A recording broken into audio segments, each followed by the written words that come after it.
Ladies and gentlemen, the fantasy regular season is one game away from being over. The Chiefs season is over. We're all happy about that. Over. Big Ray, we call him Ship Mike. What is Ship Mike? Hastings is his name. Hastings. What is Ship Mike? You're gonna win this ship. What up, Hastings? Yeah, what is it? You're gonna win the ship? I'm going with Ship Mike. There's already like 6 mics on here, Rob. Oh yeah. You know what I can do though, since I'm the, look, watch. I can just put like Dick Sucker on there. I should just put Dick Sucker. I want people to know who you are because you're Hastings, and like I got to see his ship. I got to see evidence. Anyways, Hastings, you had some things to say about the Texans. You wanted to slurp the Texans a little bit. Now it looked a little rough there in the third quarter, buddy. When he texted me, and then I don't know. CJ Stroud, playmaker, bro, playmaker. Yeah, it's time to give them credit. It really is, man. I mean, Stroud coming back after obviously the better talent, Mills, he got benched. I mean, I'm joking, but Stroud looked like he was playing out of his mind. Some of those passes looked just backyard football-esque, and they made the difference, man. Obviously, his defense is really good. To do that at Arrowhead, that's next level. Like that's a legacy game for DeMeco Ryans and the Texans. They are hot going into the playoffs. What do you got, Ray?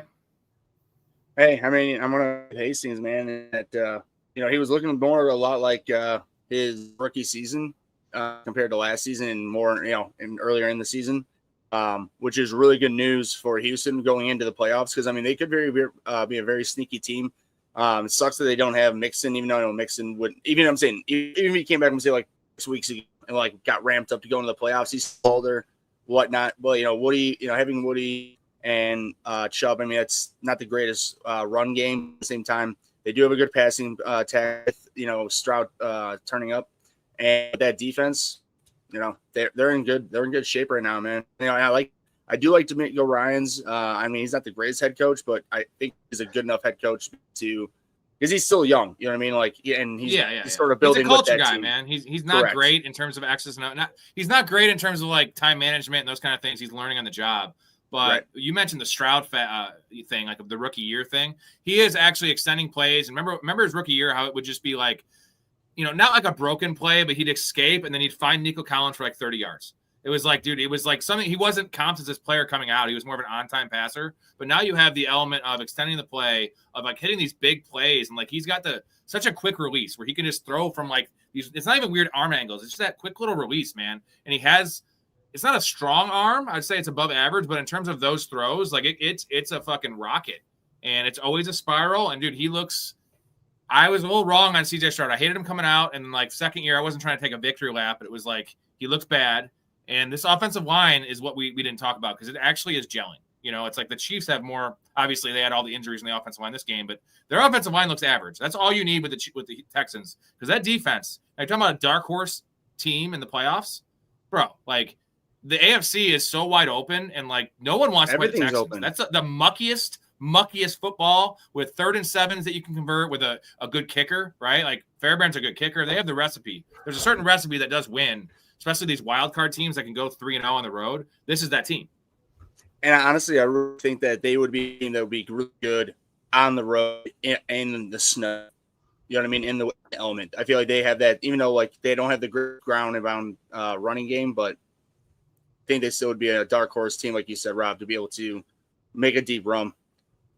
Yeah, Woody Marks sucks, though. I gotta say this. Woody Marks sucks, Hastings. Oh, don't rip on Woody, dude. I started him tonight, dude. But I'm also the guy that started Shadur Sanders tonight. And by the way, dude, that guy put up some numbers. But we'll get into that later. What I want to say about Stroud, though, is he looked completely zoned in, and it's about the passes he didn't make. When he saw that he had 4 Chiefs on him, he threw it out of bounds. He just threw it away. He didn't try to make these bonehead plays, extending it when it didn't make sense. He threw it down, and that is seriously an underrated thing today that QBs should do a lot more. Just throw it on the ground. If it's second and you're going to get sacked, like this is the Chiefs, they're coming after you, and they use that against them. But he looked, again, that concussion on that slide might have made him a little more, alert and cautious and be like, hey, give up the play. We can go. And again, the defense is holding him. And again, at Arrowhead, Like they're a turf. They can go to any environment, I think, and be pretty good. Exactly. Like, honestly, that literally just games. But I got one more comment just about the Texans and just the whole situation there. It's not about the Texans, but you were mentioning the throws that CJ Stroud didn't make. Mahomes made the throws he shouldn't have made. And that call by Andy Reid to go for it on 4th down, like this is some of the issues we have with Andy Reid. Like all-time coach, I get it, but like that's silly. And like Patrick Mahomes, and the best part was the cherry on top was I respect Kelsey, all-time tight end. I still have Gronk ahead of him, but all-time tight end. Bro, he lost the game for him tonight. Like he's dropping passes. This is the second time he's like pretty much handed an interception. Remember the one against the Jags? Yeah. It was a 93-yard pick six by Devin Lloyd. Like same situation, dude. Travis Kelce, yes, you're slow.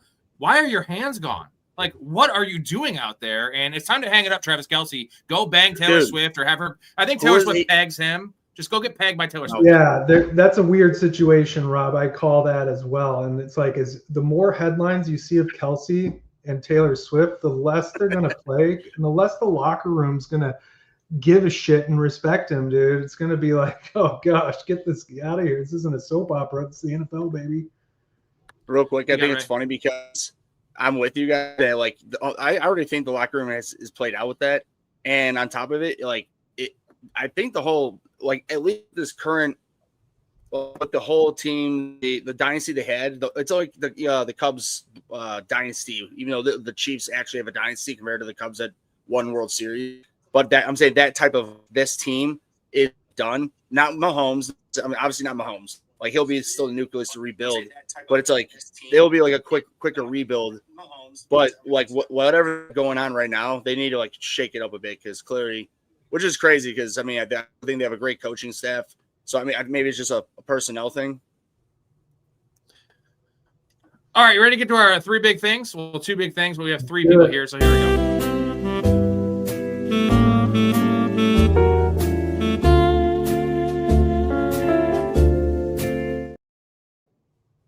All right, Hastings, what do you got, man? Biggest thing from today's takeaway, fantasy, real life, whatever you got. Dude, Daniel Jones and Indianapolis are cooked. They are done. Like, Jonathan Taylor is not going to – they might even ride him into the ground at this point. And the guy's having a phenomenal season. But things are imploding there. That's one of my big ones. And again, I like – and here's, dude, this is going to sound bad, but it's like, I like Daniel Jones there, but I still can't get that Giants run where he runs like 90 yards and then stumbles like 10 yards before it. Daniel Jones has the ball. That's that call. It's an amazing run. He actually clocks like 21 miles an hour, then just falls. I just kind of, in the back part of me, kind of knew Daniel Jones just couldn't take it the season. I don't know. And again, non-contact, not his fault. Achilles is out, but it's it was his other foot, his other leg, man. It's like what their schedule is. Not real quick. I have been calling this since week 7, since they were 7-1. I said they were a fraud, and I didn't think they'd miss the playoffs, but like it was a mix of Danny Dimes, that defense, and I just the AFC. Either way, here's their schedule: at Seahawks, home against the Niners, home against the Jags, at Texans. Dude, they're not winning another game. Their backups out too. Like Anthony Richardson's bad, so Riley Leonard's fine. I think Riley Leonard's fine, and he could be looked at. He didn't look too bad. I don't mind him, dude. He's fine. He was out of Notre Dame, dude. That guy can run. Dude, Riley Leonard actually has that X factor. I totally agree with you on that. Saw him at Notre Dame, dude. He might have. I mean, for him to be thrown in, he didn't look bad. Yeah, honestly, because give him a week. Give him Steichen a week to work with him. Mm-hmm. What do you got, Ray, for your big thing? I mean, again, first off, dude, the Bucs losing, like, what the hell? Like, at home. I mean, I understand it was sloppy because they kept zooming in on the field, like in the middle of the field. It was literally just like basically like some sod with mud. But nonetheless, dude, you're the better team. You're at home. You're getting healthier, like as a team yourself. And right now, the Panthers are on your ass. And it's like, this is what and they're on the bye. Dude, they were the Panthers are laughing their ass off right now. Like, this is crazy. But I mean, I still think the Bucs will still come out on top in their division at the end, but this was not a great showing at all. I mean, I expected big things out of it. Like when I say like for fantasy, I mean there were still decent fantasy numbers out of the Bucks, but I'm talking like Bucky for 30. Yeah, you know what I'm saying? Like potential. He still had a decent game, but yeah. Emeka Egbuka is actually bad at football. I don't know if you guys watched that catch he dropped. Like I've been saying, remember I mentioned it like right after the groin injury, he couldn't jump. Dude, if he has to jump at all, like he drops passes, he's savvy, I guess. Dude, I'm not saying he's bad. Like we anointed him after 4 weeks because of fantasy production and because he was a pro ready receiver. Dude, he is just a guy. I'm telling you, he's a good receiver. I was just guilty of anointing him. I did it. I was like, he's the man. I'm still going to start him in fantasy because when Mike Evans comes back, it'll open up stuff for him. He's getting the targets, but his catch rate is 50% since the first 4 weeks, and like it's not even the numbers, Hastings and Ray. It's the way it looks. Like he is dropping passes. Like he looks like fucking Brian Thomas out there, and the difference is Brian Thomas is a sports car. Egbuka just doesn't have that, and like I've never seen a guy with a vertical jump under 10. It's literally George in that Seinfeld episode with the training shoes on trying to jump. Like. Dude, he's young. It's like, what are you doing? And I'll say, me and Erica, it's her survivor pool. We picked the Bucks today, and we were down to the nitty gritty, and we lost. Everyone else picked the Browns, and a team that picked who the hell did they pick? Either way, one team won because 4 of us got eliminated on the Browns and then the Bucks. And I should have picked the Broncos. Whoops. But I was a little scared about the Broncos on those close games. I was like, the Bucks need to get right here. This was a get right spot for the Bucks at home. That's what I thought, man. Saints. Gross. My big thing. So you ready for this? You ready? I'll believe it. Michael Wilson. Yeah, of course. Pat myself in the back here, baby. Fucking God. It's not just the numbers, guys. Again, all the things I'm saying about Egbuka just being not great with the eye test. Michael Wilson's that dude. That dude is fucking. I call him a stronger Keenan Allen. I know it's like saying crazy shit because Keenan Allen's a Hall of Famer, but he has that play style, dude. He can play the slide. He can play outside. He's fast. He's strong. He catches the ball out here. He's just a dog, man. And the numbers are there. The eye test is there. 3 games without Marvin Harrison. He has, I want to say, 450 yards or some crazy ass number like that. What are we talking about? So go ahead and go into knowing him what you told me. Just go ahead and do it on air. Receiver in NFL. Okay, top 20. I think he's top 20. Okay, all right, that's fair. All right. Be top 20 if he actually gets playing time. Hey, what's your take on I can call him Michael Thomas because he's putting up Michael Thomas numbers. Wilson, what do you think? He balled out in a loss, like in a blowout. Like it was kind of game over. Like Rams, I mean, he has been balling out. But again, I agree. He passes. Why can't Marvin Harrison do this? Well, I'm just saying, like, dude, I like Marvin Harrison too. I'm a Marvin Harrison defender. Like, he's engaged. He's physical. He's just like locked in, man. He's engaged. Some people care. Some people don't. And clearly, Marvin Harrison Jr. just doesn't care. Like, I'm never drafting him unless he's just like a later, like nobody picks him up and he's a 10th round pick at this point next year. Like, he just doesn't care. Like, that's why, like, I've drafted Amon St. Brown 2 straight years in a couple of leagues because the guy cares. You know what I mean? Like, there's people like that. You know what I mean? Like, even like Bijan. I mean, I love Bijan. Guys miss a game. I understand that doesn't necessarily mean he cares that much. He might just be a complete freak, but I would take it. I would say I get what you're saying, but I would categorize it as he's kind of gun shy to me. Like, again, you're running through the slot. You're going everywhere. You're the stud receiver. You're going to take a hit. He looks like he might have had the silver spoon his entire life, just being the son of a great NFL receiver. No, he did. Like, again, you probably had a lot more chances than the normal guy out there. And the NFL is roughed. And again, combine our answers, Big Ray. Like, you got to want it to really take it and go after those licks and still come down with the ball, man. But he's got all the gifts you can have to be a stud receiver. Does he though? Because like Sven says in the chat, really good call here. Marvin Harrison's a taller Egbuka. Like, yes, Marvin Harrison, like he looked really good in college, but it's okay. Kyle Pitts is the same thing. Kyle Pitts in college, physical freak, and he had the metrics to back it up. Now, Marvin Harrison didn't do anything in the combine because he's Marvin Harrison. Why would he, right? So do we actually do we think like Kyle Pitts? We've shown that is actually not that athletically gifted. Like when you get in the NFL field, the playing field is level. It's more level, right? Has Kyle Pitts ever wowed you physically in the NFL? Have you seen a moment from Marvin Harrison where it's like, damn, this dude's like a different breed? I have not. I have not seen it yet. Kyle Pitts has never had a Colston Loveland play in that game. You know what I mean? Like, has Marvin Harrison for you guys? Do you have a Marvin Harrison example where you saw some routes where I've seen him route up some guys where it's been like, yeah, he's wide open. Again, he had Kyler Murray, who is now MIA, like gone for the season. He's not even. He's gone off the team, bro. Like, what's he doing? Like, again, I've seen him route some people up, but again, Rob, you're making me think. Like, again, I'm going through all the catches. Like, I've never seen him jump like a 30-inch vert and just like moss. No, just nothing like crazy. Nothing like the football IQ doesn't seem to be there. The intensity's not there, and the wow factor's not there. That's three things that he needs to have a couple of those. Where like Justin Jefferson, you saw it from the first time he got to start, right? Week 3 of that rookie year, you're like, this guy's a little different, right? Jamar Chase, this guy's different. Amon-Ra St. Brown, not physically imposing, but like the route running and like the grittiness, like this guy's different. He's there. Marvin Harrison's not any different. And I'm telling you, Michael Wilson isn't different, but it just shows you that like he has less ability, maybe. I liked him coming out of Stanford personally. Less ability, but look what he's doing. Like, I know it's percent. I don't care. The numbers are like, we're talking about stuff we haven't seen. Like, we have not seen a 3-game stretch like this.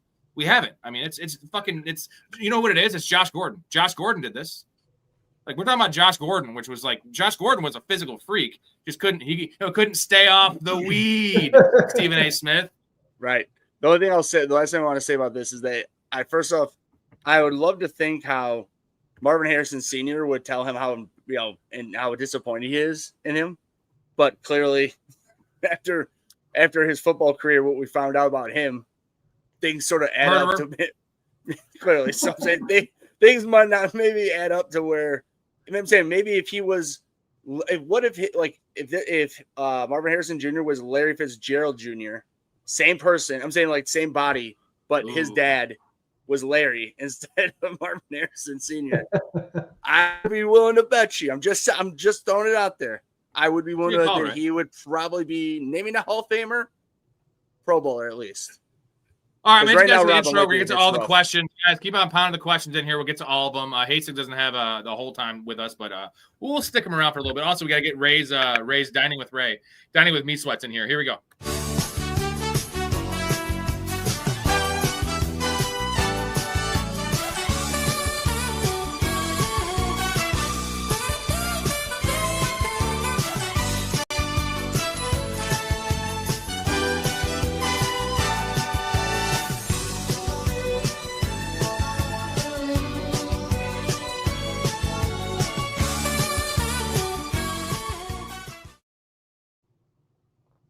Real quick, we didn't mention the Danny Dimes piece. It sucks for him because he just lost out on probably $200 million because he's not getting a contract now. He's not playing football next year. He's already Danny Dimes. So now he struggled at the end. Now he's had 1.5 good seasons of football in 6 years. Now he's got a torn Achilles. He's not coming back to 2027. He was going to get a $200 million contract for sure, like guaranteed.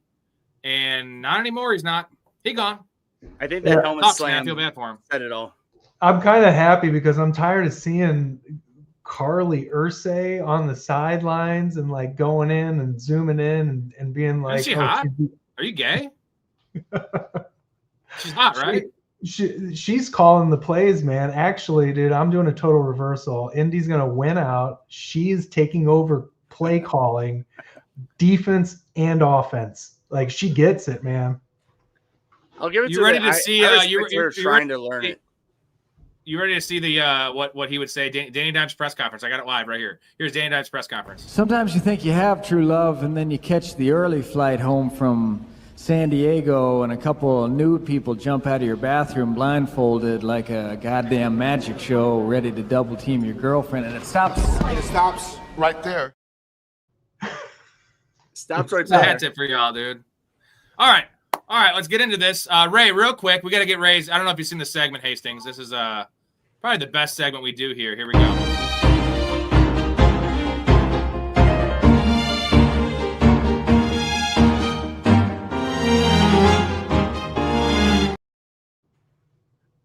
I just see Hastings laughing in the camera right here. And Hastings, this is why this show is going to be fucking bigger than most shows, because we have things like this. Ray, Dining with Me Sweats. He eats on air all the time. This man is a I wouldn't call him a foodie. I'd call him just a foodaholic. That's even better than foodie. What do you got, Ray? What do you got? Food enjoyer.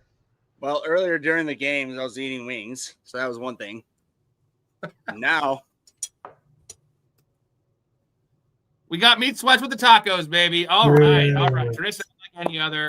All right, really happy with that. Ray has 3 course. That's a small meal. Last night he had a 3-course meal. It was meatballs. It was like a meatball lasagna. It was, what else did you have? A giant steak. A steak, yeah. That was tacos. Yeah, this guy. He has a side for Ray is a steak. It's like his side's not a potato. It's a steak. It's like an 18-ounce steak. No. All right, let's get some comments here while we have Hastings. Mike Storey actually might join us a little later. We're having a smorgasbord, just like Ray's having with his food. Let's see what we got here. We have people yelling about Pacheco. Yeah, I lost. It's funny. You lose one bet, and hey, 5-1 though, baby. 5-1. Fuck you, Pacheco. Puka and Gibbs give me a headache. Puka fucking domination, baby. I was saying crazy. No, because I've been raided by them many times this year. I get it. Not this week, but in general, I get the headaches. I've lost. Like, dude, in my high school league, Hastings, 63 points. Whenever a couple weeks ago, whenever Gibbs really went off. Yeah. Oh yeah, no, not even fire. Stroud, Michael says, I think I have a higher vertical than Ibuka. I mean, that's not like it's as long as you're not a paraplegic, you can jump higher than Ibuka. Let's see. Stroud is still young. Stroud is a franchise quarterback. We all agree. Yeah. What is our take on Fannin, guys? So Njoku got hurt in the touchdown catch. I think he like was kind of coming back in the game, but I saw he was charted for like 8 snaps all game. So Harold Fannin played 92% of the snaps last game. Had his coming out party this game paired with, the nice breakout of Shedeur Sanders. Harold Fannin's a must start, right? Must start. Right. Yeah. Yep, dude. Different quarterbacks going to be different players that they feel comfortable with, and he's proven to be that. You know what's ironic is Harold Fannin was the most productive tight end, although he went to, I think it was Bowling Green or some shit. Had the most receptions and yards of any receiver. Like, he's a tight end, any receiver in FBS. And it's because he went to a small school, right? And people are skeptical. You know what I like doing if I'm an NFL franchise? Drafting guys that produce on the field. That's a fucking novel concept, isn't it? Like, wow, like production matters. Amon-Ra St. Brown. Like, who cares what his 40 time is? Puka Nacua. Who cares what his 40 time is? You know what the dude does? Catches passes. I like that. Miko Buka, by the way, 38-inch vertical at the combine. That's pro day. That's bullshit as hell. That's pro day. I'm just saying. Not bad, but that's him on a trampoline, dude. That is him on a fucking trampoline. Yeah, I just want to say because I think that's just funny because clearly in the game it ain't there. That's what I was gonna say. Game time, running, sprinting, moving, jumping, dude, completely different. Right. Fucking a big And you got to give credit to this rookie sensation wide receiver out of Ohio State, Emeka Egbegbue. Emeka Egbegbue. Emeka Egbegbue. Egbegbue. Let's see. Been saying Kelsey was washed all year. No one believes me. I mean, he's been washed since last year, but like the work, I don't care how slow he is. It's just the fact he's dropping passes. Like this, he's never dropped passes. This is time to go. Bye, Travis Kelsey. Dude, I think this is a lot of Andy Reid, dude. 27 years in the league. At what point is the expiration date? Like, can somebody call this? And to be honest, like the Chiefs' record going into this, I saw the line tonight. Pounded the Texans. I was like, their record is not good. Simply looking at that, again, DeMeco Ryans legacy game, first win at Arrowhead, like that says something. I think it says more. To be totally honest, like again, Texans. I don't want to hype them up too much either, but just again, Chiefs. I think the dynasty's over. I think this is starting to crumble. But Rob, you're right. Mahomes still a pillar. Will be there. Like great. Yeah, he'll be fine.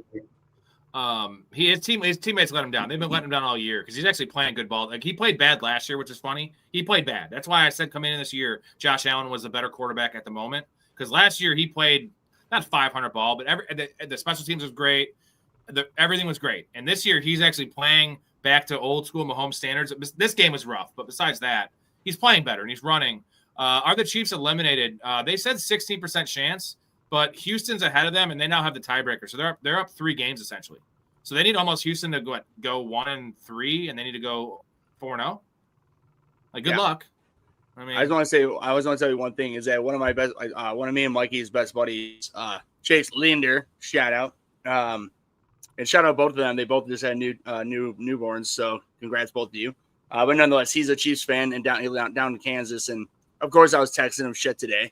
And he's just like, yeah, okay, enjoy it. Enjoy our one down year. We'll come back. And I'm like, yeah. I mean, I wouldn't be. I'm just saying, I wouldn't be surprised because they do have a good organization. But like you said, Hastings, like it really seems like that bloom on that flower of the walrus is clearly coming to fruition now. So, dude, 27 years. At some point, I mean, you got to go with something new. But who knows, man? I agree. Lots of drop passes. Ray, you drinking tonight? Yeah. And by the way, dude, who the hell is number 80? Who the hell is number 83 on the fucking Chiefs, dude? That's not great. Dropped. Okay, well, that dude dropped so many easy, just like nobody was around him, dude. It was like Mahomes' last ditch effort, and he just was like turned around, and he like looked right at it, and his Chibas.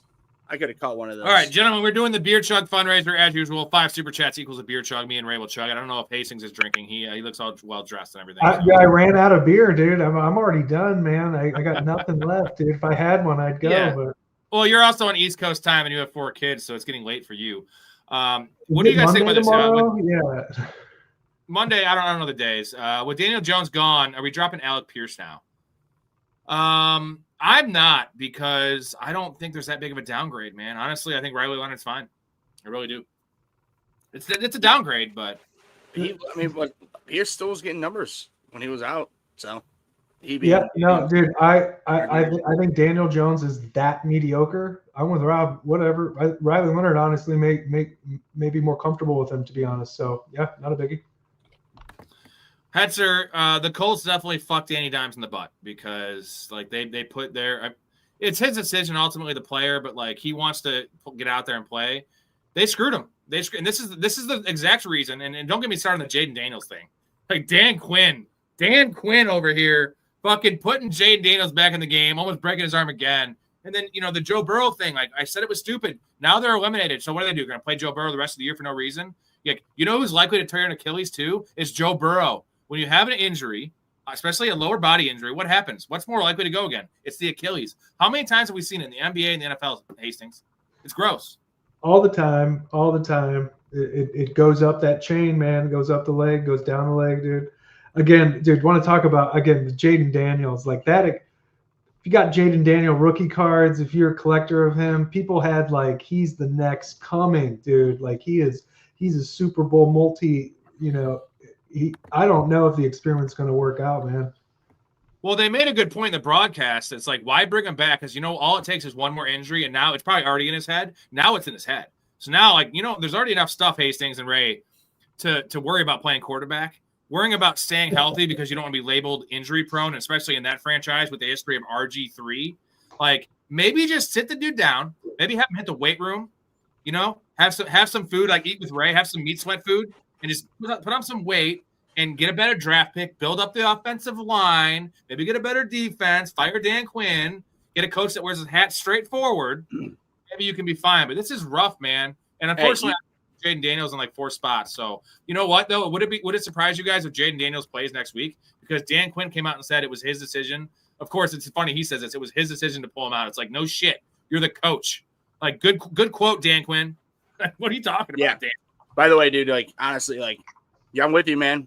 Like I think they might have been able to, I'm not gonna sit here and say he's done it for his entire career, but it's gonna take a lot of help to get him out of the hole that he's gonna have in himself mentally when he gets healthy again, because between his knees and his elbow now, and now it's not. Yeah, exactly. So it's like, dude. No, it's not a concussion, but now it's mental. Mouse South says, I'm sorry, Ray, 28-21. I feel horrid. He's talking about the Bears. Yeah. Our Bears. Talk about them in a second. By the way, Mouse South, Downtown Sports, link in the description, gentlemen. Every Tuesday, check out that podcast.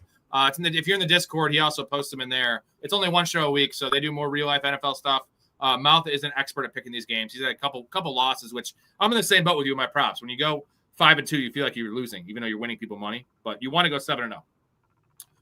Hastings, what are your takes on the Bears here? I'm optimistic. I thought it was a good loss for us. 9-4. You would have told me the Bears would be 9-4.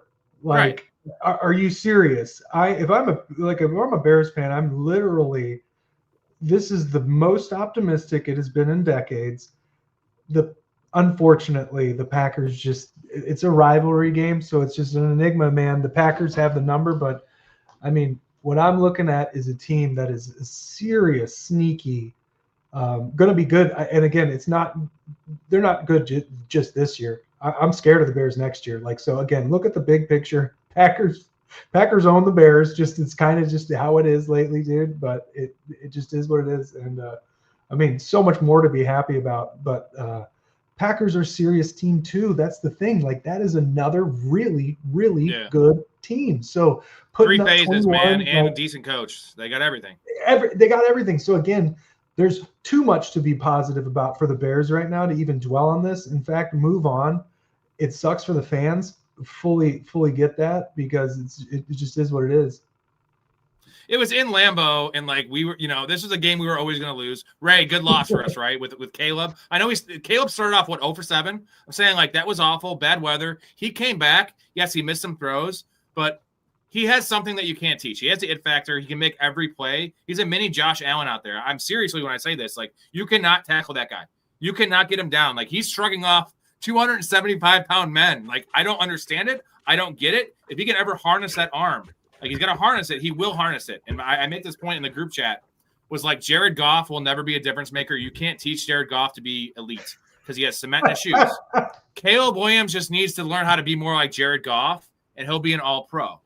It's very easy to teach this. Now, maybe he can never learn to be on time, right, and hit the first read and all those kind of things. But I think it's a lot easier than teaching Jared Goff to play like Caleb Williams, because that'll never happen. I mean, go ahead, Ray. No. All right, man. I'm going to say Jared Goff is he spends a lot of time looking at those game footage, playbooks, schemes, dude. Caleb Williams strikes me as the type of guy that's like, all right, I'm ready to go in. I'm just going to do what I want to do. So maybe there is a gap where you can't teach that, dude, because he just got to – I'm with him, man. If he can just play like a little more like Goff, dude, he's all pro, man. That's what I'm saying, Ray? Well, what I would say is that, I mean, you guys aren't necessarily, like, both of you guys, you're not wrong. I mean, so Hastings, here's the thing, is that you're not wrong to the point to where, yes, like, Goff always had to be, like, his nose in the book no matter what, because he was never athletic enough to be able to do things, to be able to get to what Caleb Williams was able to do just naturally. This is the first time, though, that Caleb Williams has actually ever had actual coaching his entire career, like, of somebody who can actually teach him. Because I don't know if you ever noticed, Hastings, I think they said he was under center 8 or 9 times last year. Or I'm saying his last year in college. It was like 8 or 9 times, like, the entire year. So, like, Ben Johnson needs that in his offense. So it's like the amount of times you see the Bears doing it, that is a big step in the development. And like Rob said, the it factor's there. And to be honest, like I said, I think that at this point, Ben Johnson is the X factor that is going to be able to take the Bears to the next level that they have not been at ever. Well, not saying ever, but in a very long time, since Lovey especially. And I think, honestly, they play their cards right and get the right players in here, they could get to win the Super Bowl. It'll take time they need to win these games, but it's a building game. And I'm just glad they didn't get blown the fuck out and they had a chance to win.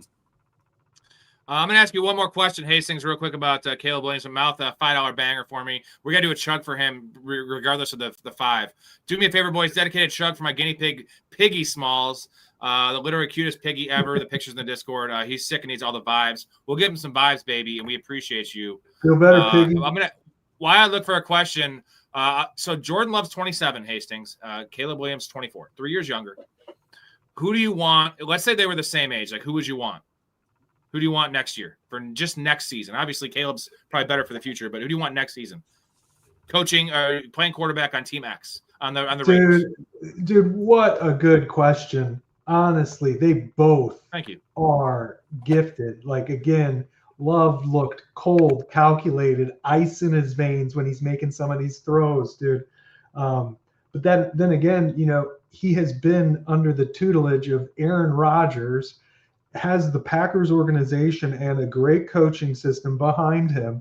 Caleb Williams is almost the exact opposite, where, again, you watch his USC highlights, no joke. I swear they partied before the game, got out there, minimal playbook, and Caleb Williams would just run out there at USC, and he'd just throw bomb, backyard football. this might be a hot take, but I kind of feel like I would take Love. I said it. Williams, he's got an insane ceiling. I just hope that his mentality, intensity, can pick up. But Love looks like, again, he's rooting for. I mean, he's going pretty far with some of his skill set. So I'd go with Love. But again, we're talking cutting hairs here.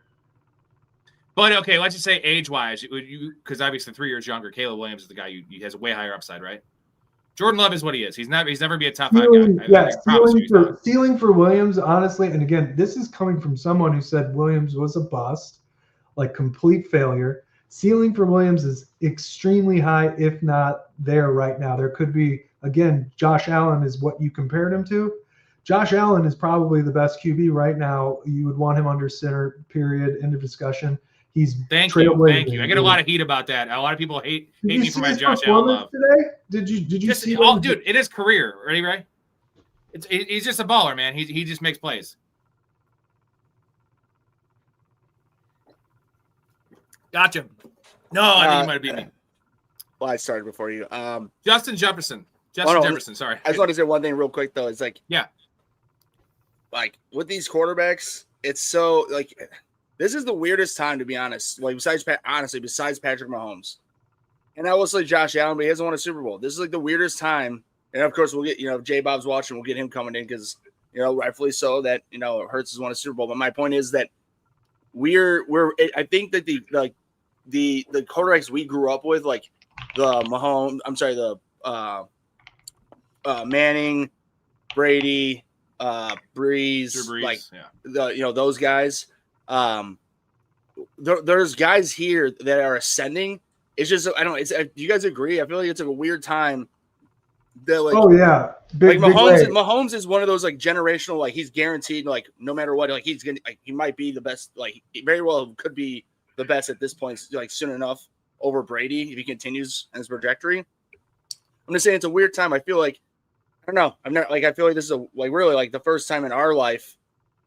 Did you just make up a word there? Trajectory. I think that's a new word. Because trajectory and projection, that's a new word. That's a Rayism. I love it. That's actually a good word because you're projecting and it's also a trajectory. Fuck yes. What do you guys think about Justin Jefferson? So he had 2 for 11 today. So he has 15 yards his last 2 games. I'm just laughing because I'm just a counselor. He had a video again today about him. I'm not worried about Jefferson. I actually was pretty encouraged with I know it was easy matchup. The Commanders' defense sucks. Pretty encouraged with J.J. McCarthy today. He looks like a NFL quarterback. And Addison got fouled. Hawkinson got a touchdown.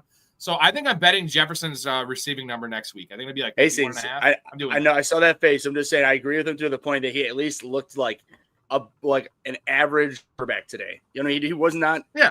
His best day is an average quarterback. He wasn't the second worst quarterback ever to play a game besides Jamarcus Russell today. Let's just leave it at that, okay? He was way better average. Yes, okay? I know such a high bar to get past. I know. I did not really see that. I think J.J. McCarthy. You still saw that bad today? I still saw his multiple personality. He had multiple wide open situations. Again, the Vikings beating the Commanders and shutting them out. That is the shitball of the day. That says something about the Commanders, dude. The Vikings defense played like the Vikings defense for once. They haven't played like this all year. They played a little bit in the first quarter and a half against the Seahawks last week. We have not seen it all year. The aggressive blitzing, the schemes, the interceptions. It's been no playmaking. It's been they've been. I don't know what's going on there. In terms of the scheme, it's not been the same this year. Or they should have been doing it more aggressively because they have no quarterback. Right. Hasty, what team do you like for the NFL? Dude, I lived in Chicago for the longest time. I was a Bears fan. So you gave up Rob. But you still sort of like him. I've been out of Illinois for 10 years, and I'm close to Jacksonville, so I've adopted the Jags for the last years, man. But you got to watch the Urban Meyer. You got to watch the Urban Meyer fiasco. The playoffs, buddy. Jags are going to the playoffs, man. You got to watch the Urban Meyer fiasco. Oh my gosh, dude, that was next level, bro. That was awesome. That was literally some of the most craziest stuff, dude. Horrible time. Jags are an abused fan base. It's a fun time. But yeah, again, Travis Etienne is eating. Trevor Lawrence, he's going to mediocre himself to a deep playoff run, dude. Just don't do anything ridiculous. I think they've. No, again, you didn't mention Devin Lloyd. Myers Devin Lloyd. You didn't mention Devin Lloyd. He's the MVP of that team. Dude, Jags are a team that I feel like they can seriously just grow a defense out of nowhere, and it's just like all of a sudden you got a crushing defense, dude. Saxonville, baby. You know what? It appears Liam Cohen's a good coach. It really He's does. a man coach, dude. He's like a player's coach, dude. You go into his locker room, you watch his speeches. I want to be and play on that team because it's hilarious. They actually have a little camaraderie. He actually also delegates. Like, again, I don't think he's fully understanding a lot of the offensive defense, but I think he's got the right guys under him, and he looks like just a cool dude to be under. You'd rather play under him than Ben Johnson? That's what I'm getting here. No, Ben, dude. I don't want to glaze the Bears. I know. Too much. Plays Ben Johnson. The Bears is I will say, the team themselves is one thing. Ben Johnson's a whole nother situation. He deserves his glazing, bro. I love him. Ben Johnson has the look in his eye like he's not settling for anything less than a Super Bowl. Dude, the guy's a machine. I love it. He's got everything going for him. He also, you can tell, he has no players that are not under his control. You know what I mean? Like, again, Caleb Williams, like, again, he looks like they understand who the boss is there. And to do that with let's just call it an ego like Williams, and again, just stuff like that, dude, we should have been seeing headlines out of there. It's silence. And the Chicagoland media is just insane. They'll snuff up everything if there's anything amiss. He's running that system like he's going for a Super Bowl. And it's, again, we might be early, but the Super Bowl and the Bears in the same sentence. But I just want to say one quick thing that Jay Cutler was on ESPN 1000 with Waddle and Sylvie either Friday or Thursday this week, and he was with Ben Johnson. Ben Johnson was an assistant quarterbacks coach in Miami, so he was around the guy, and he had nothing but praises to sing about how smart and like underlyingly intense the guy was. That's why like he liked him, because because those are the type of things like Cutler. Even though people Cutler was reckless, but he was a smart guy. Like when it came to X and O's, you know what I mean. But like nonetheless, it was just interesting to hear him talk about him, because everybody was so worried with Ben Johnson coming from Dan Campbell, and was it just Dan Campbell?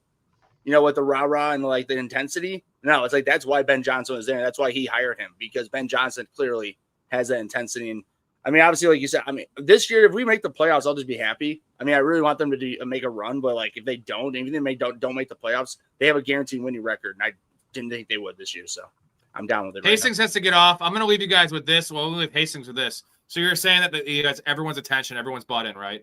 Ben Johnson's like the really hot, cool girl where it's just like you worship this girl. She got your attention, right? Like, I'm down. She wants to go to a museum or like come hang out with my family. I'm like, I'm in.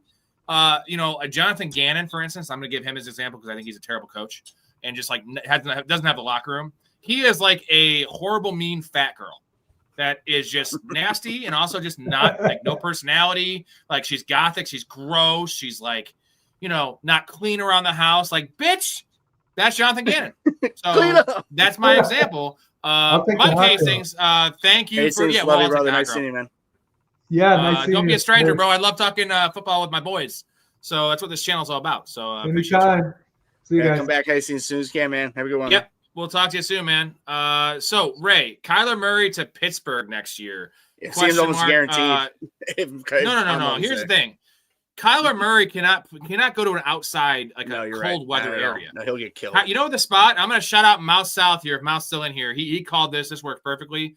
It's who loves to run the pistol? It's the Atlanta Falcons. That's the division for Kyler Murray. That's the team for Kyler Murray. That would be ideal. He could run the little pistol. He's got Drake London. He's got a big receiver he can actually throw to. Kyle Pitts. I would hate that for Drake London personally because I love Drake London, but that's the spot. He cannot go to any North division. There? Or this is a backup? Penix is out next year. Penix is out next year. Yeah, that's a good point. Yeah. And Penix is a 25-year-old rookie. Like, he's 27 years old. Like, Kyler's only like 3 years older than Penix. Right, which is crazy. Yeah. I think Penix is for him to resurrect his career, that'd be a perfect 1-year deal for them both. Jay, I'm in a 2-man keeper league, and Chase and Jefferson were my keepers coming into the season. I traded JJ week 7 for Henry. For Derrick Henry? No. Why would you do that? Yeah. Derrick Henry's old. Week 7. He's old. I want to play. I wish I had the clip from Big Daddy. He's old. You're gonna have those old balls. If he's I'm sorry, guy. Mode, maybe, but I thought you were banging my girlfriend. Oh, I am. Excuse me. Anyone that's worried about Jamar Chase, I'm not worried about Jamar Chase at all. He's totally fine. It was one bad game. Like, it was also a snow game. No, bro. It was a snow game. And T. Higgins got all the love, so. I'm glad he came back. He slammed his head. I thought he was gonna be out again with that concussion. Dude, he is twice. He slammed his head twice, bro. Oh yeah, that's right. Yeah, I have him like 5 weeks. Ashton Genty, bro, 10 carries, 30 yards, and 2 catches. The counselor's got to be spinning in his grave, like, he's bad. I guess that's why he's bad, but like, he's just. I'm still starting him in the one league I have him in because I have to start him. 5 awesome receivers. Oh, God, this is a good call, Max. If Pittsburgh picks up Kyler, I'm not watching the Steelers next year. They're a tough watch already, bro, but, like, with Kyler, ooh. Do you think the Steelers win this division? I think that they're going to blow it. I know they won. The Ravens, God. I'm going to keep on betting Lamar's rushing props the rest of the season, though, just so you guys know, because they're low, and let's get it, man. It's going to be 34 next week. Yeah. Yeah. The defense looked bad. I mean, DK Metcalf. My boy. Yeah. That's a good call right here. Hetzer says, watch the Steelers lose to the fucking Dolphins next week at home. I could see that happening, man. Yeah, bro. Good call, Hetz. Yeah, I mean, that division right now is so fucked up, man. Like, they're always a tough division, but it's a weird, fucked up tough division. Can you believe that the Dolphins, like, technically have a playoff shot? Like, they mathematically have a playoff shot? Like, after all the shit with McDaniel, they fired the GM, and now they're, like, alive, and it's not even because of Tua's not even playing good. It's just their defense playing good, and A-Chain's a god. Now, I'll just say this. Everyone that doesn't know, like, A-Chain seems to be very minor. Rib injury. It was minor? Okay. They said he could have came back, so... luckily, the 2 weeks I have A-Chain in, and I'm being selfish. Well, fuck you, Kolka. Because I have him against XFL. Kolka had him, and against me. He had 17 in the first half, so thank God he got her, because I might have gotten raid big time for another 30 spot by him this week. Easy. You don't want to get raid? No. He got raid. You want to fight, Ray? You want to fight? Stupid fuck. Go buy some sandals. Hey, go buy some sandals. You want to fight? I'll fight you. I haven't fought in 10 years. I'll fight you, guys. What you got? Let's see. Throw down, bitch. Throw down, bitch. I love how you can hear his feet tapping and he's just dancing. It's like if he's like a fucking. Oh, dude, that's one of the greatest fucking things he does, dude. It's so fucking great. Oh, that's amazing. Okay, real quick before we get to more questions, keep on pounding them in, gentlemen. 3 more for the chug. We'll do another chug here. And then Storey might join us. I don't know how long we're gonna be on tonight, but again, we'll get through all the questions like we always do. Got to shout out to the Patreon members. Got a couple new ones here. Got to shout out to. Appreciate all of you. This is Helen Hunts. Say hello to Helen. Hi, Helen.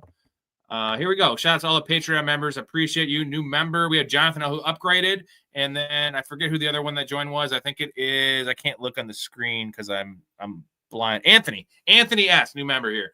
Thank you. If you want to get down on this, if you want access to my early bets. That's how you get into this. You get the Patreon, get in the Discord, which is the biggest thing. We are 71-37 this year, Ray, on player props. These are all even odds bets, man. Minus 120 at the worst. I don't even do minus 120s. They're all minus 110. 71-37. We're printing fucking money, boys. So if you want to get access to these bets, we still have 4 more weeks of the regular season. We're going to keep crushing 7 or 8 bets a week.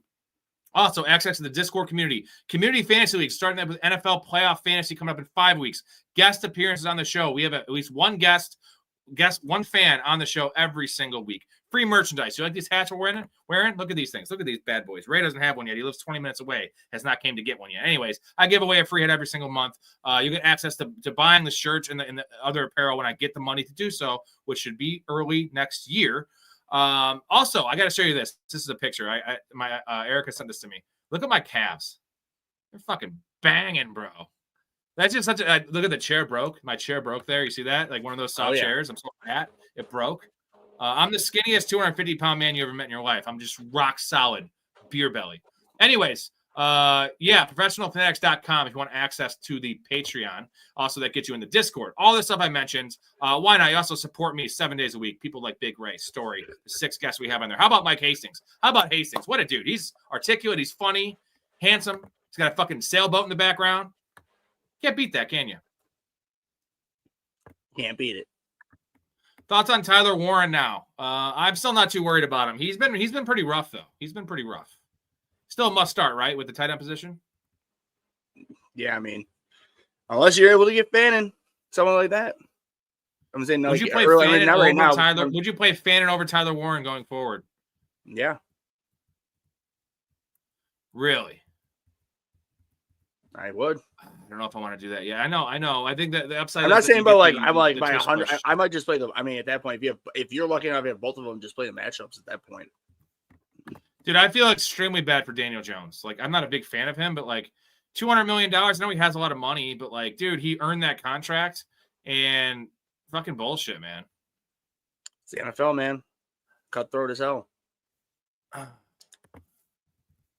Some of these guys actually play for the game. Take a guy like Mike Evans. Yeah, Mike Evans. I mean, a lot of guys play for the game, man. Those tackles look pretty good. Ray, how they going? You doing well? 2 down, 1 to go. Funniest thing about Daniel Jones is that Anthony Richardson, the workout band incident where he broke his orbital bone, he's still out because of that. And like, dude, this is a great opportunity to be for him, and they haven't heard any updates, so it's not going to be him anyway. So. Right. Michael says, need Barkley to score more than Ladd full PPR. How are my chances? I'd say 80%, bro. 80%. Saquon's going to have a banger tomorrow. I've been saying that for a couple weeks now. But anyways, thoughts on benching 3 of my players going into Sunday Night Football so I can control my first-round matchup. I'm locked in number 1 and 2. I mean, hey, Landon, as long as there's no bylaws in your league, then it's fine. It's frowned upon. It's not a good look. But, you know, if there's no rule that you have to roster a full lineup, you're going to take some heat.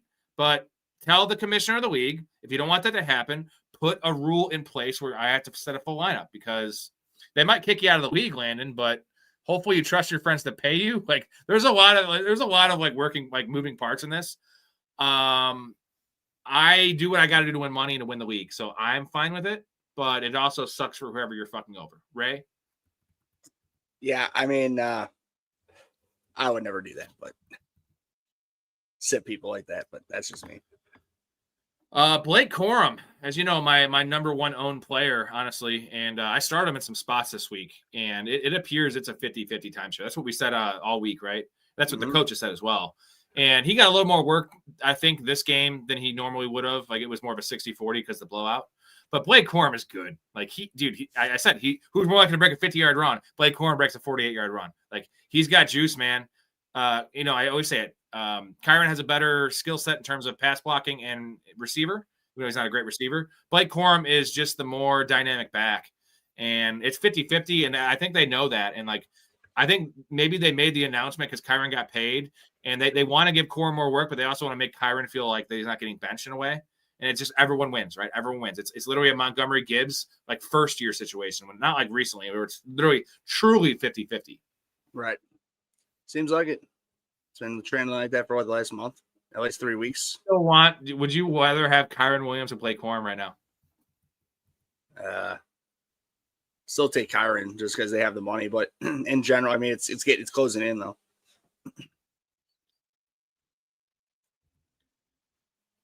Yeah, but it's a question, right? This is the rare one I asked you guys last night about Brissett and Fannin. I asked if I should pivot to Mayfield and Pitts full PPR.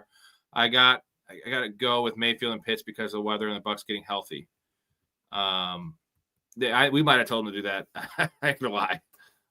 Pitts played well, actually. Like, Pitts had a fine game. It's just Fannin had a legendary game. And Brissett's, I think Brissett and Mayfield are pretty similar, right?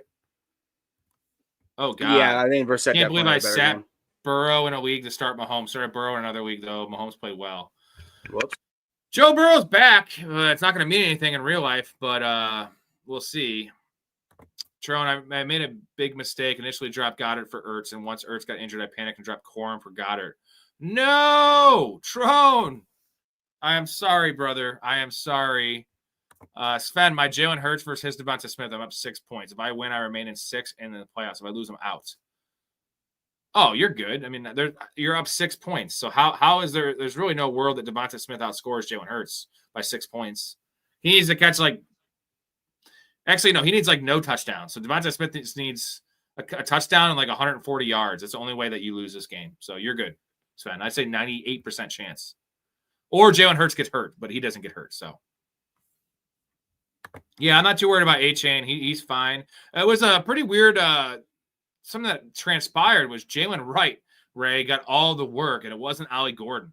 That's one of these, like, cautionary tales that, like, I'm a guy that has Ollie Gordon in 3 or 4 spots. But, it's the Ray Davis thing, right? It's like these cautionary tales of wasting a roster spot on a guy that we don't even know is the backup.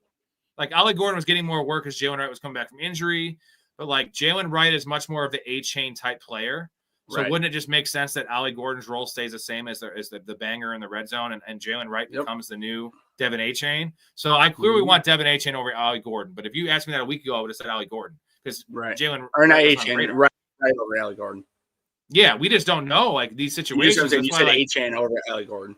Oh yeah, I want A-Chain over Ollie Gordon. I do want that. Yeah. No, you said the other way around. But either way, I'm sorry. Yeah, go on. What's going on, JD? JD just made the playoffs, was up 17. Thankfully, Mahomes and Rice scored 14 combined. I'm going to bench Hampton to be safe. Yeah, -3 could happen. -3.5 could happen. That's fine. Always bench. If you have a guaranteed victory, always bench. Usually that's a defensive play. You always bench your defense so they don't get like -3.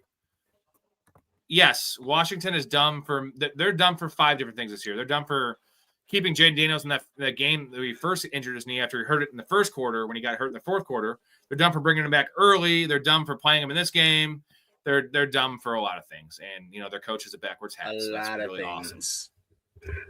Tyler Shuck actually looked pretty good. 2 rushing touchdowns, Ray, for Tyler Shuck. Yeah. That's what's up. Yeah, man. He's fine. He's scrappy. That's Chris right Olave, now. like a stinker, though, bro. I know, man. Sucks. 3 catches, right? It was rough. Imagine if Jaden Daniels had Anthony Richardson's size, he'd be unstoppable. You know what's wild, though? Anthony Richardson, with that size, can't stay healthy either. That dude gets concussions, shoulder injuries, ankle injuries. Apparently, the workout bands hit him in the face. Like, he's a pretty cursed career to start out. But Hetzer, I have a lot of quarterbacks in the waiver wire to choose from. I got Tyler Shuck, Shedeur Sanders, Jackson Dart, Aaron Rodgers. I'm going Jackson Dart, my man. That's the play there. This is one for Ray here. Boys, what's wrong with DJ Moore? What did DJ Moore have today? Like 8 receiving yards or some shit? I got to get a beer, so you talk on that one. And then, go ahead.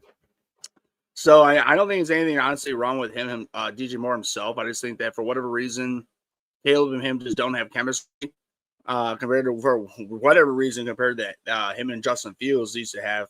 And 2 on top of that, I mean, just from the looks of it, which is really weird, it just seems like that DJ Moore just doesn't really fit the way that Ben Johnson wanted to run his offense. So, like, he doesn't have a spot for him. Like, that's like that actually fits DJ Moore's style, which is really odd because I would just figure they would just do like the St. Brown's role. But that's why I think they drafted Luther Burden. So I don't know. I just think the number one thing I think him and Caleb just don't have great chemistry. Yeah, I still love DJ Moore, and I think next year he's going to go to a different spot. Obviously, he's not going to be with the Bears. I think he's going to be a target because he'll be like a 7th-round pick. I'm going to be all over DJ Moore. Is Christian Watson a true wide receiver 1 going forward? No. There's too many. You got Jaden Reed coming back there. Like, there's just he's balling though. He's balling. So Erica, my wife, it's her 3rd year playing fantasy, and the first year she wasn't really paying attention too much.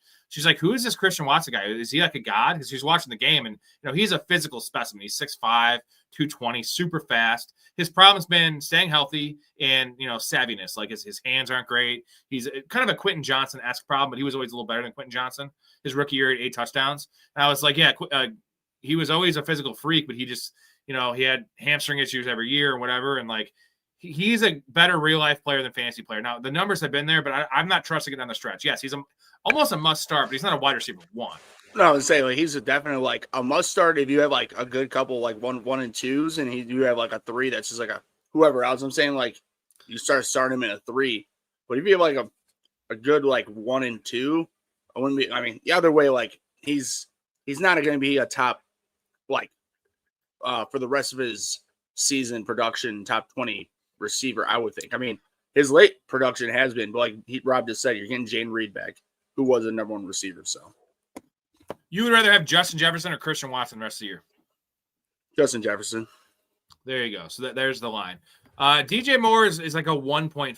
I mean, he's a little bit, not saying he's past his prime, but he is only 28 years old, I want to say, but he's an 8-year veteran. So like he's played a lot. He's a younger guy, but he was 20 years old as a rookie. So he was always a 1.5. Now he's more of a 2, which is fine. He's not a number 1. Never been he's too small. There's only one like guy I can think of that's that small. St. Brown's one of them. It's Steve Smith is the one guy that size. And Steve Smith's a little smaller, but that's a guy that's a badass at that size that could be a number 1. Not many can be number 1s at that size. It's just the way it goes. Let's see. I think Jaden Daniels and McManus will be fine. Yeah, they'll be fine down the road if they can get rid of Dan Quinn and kind of figure out like all their dumb decisions. But they have a blue chip quarterback. I still like Jaden Daniels. Like a year ago, we were all saying the Bears are idiots for not drafting Jaden Daniels. We're all saying he's better than Drake May, and now it's like, oh, Jaden Daniels is trash. I don't overreact like that. He's fine. He's dynamic. He has some flaws in his game for one. And he's gonna have some injury problems because he runs a lot. He doesn't quite get down like Lamar, and he's not the talent. His arm, he played out of his mind last year. Let's just put it plain and simple. Jaden Daniels played, if 10 out of 10 is good, he played 12 out of 10 last year, leading that bum-ass squad as a rookie to the NFC Championship game. Out of his mind. That game against Detroit, man, the NFC semifinal, like, what was that? The divisional game? Like, that was, dude, they put up 48 points on the Lions. I don't care how injured their defense was. Unreal. And somehow Aaron Glenn got a head coaching job after that performance. Yep.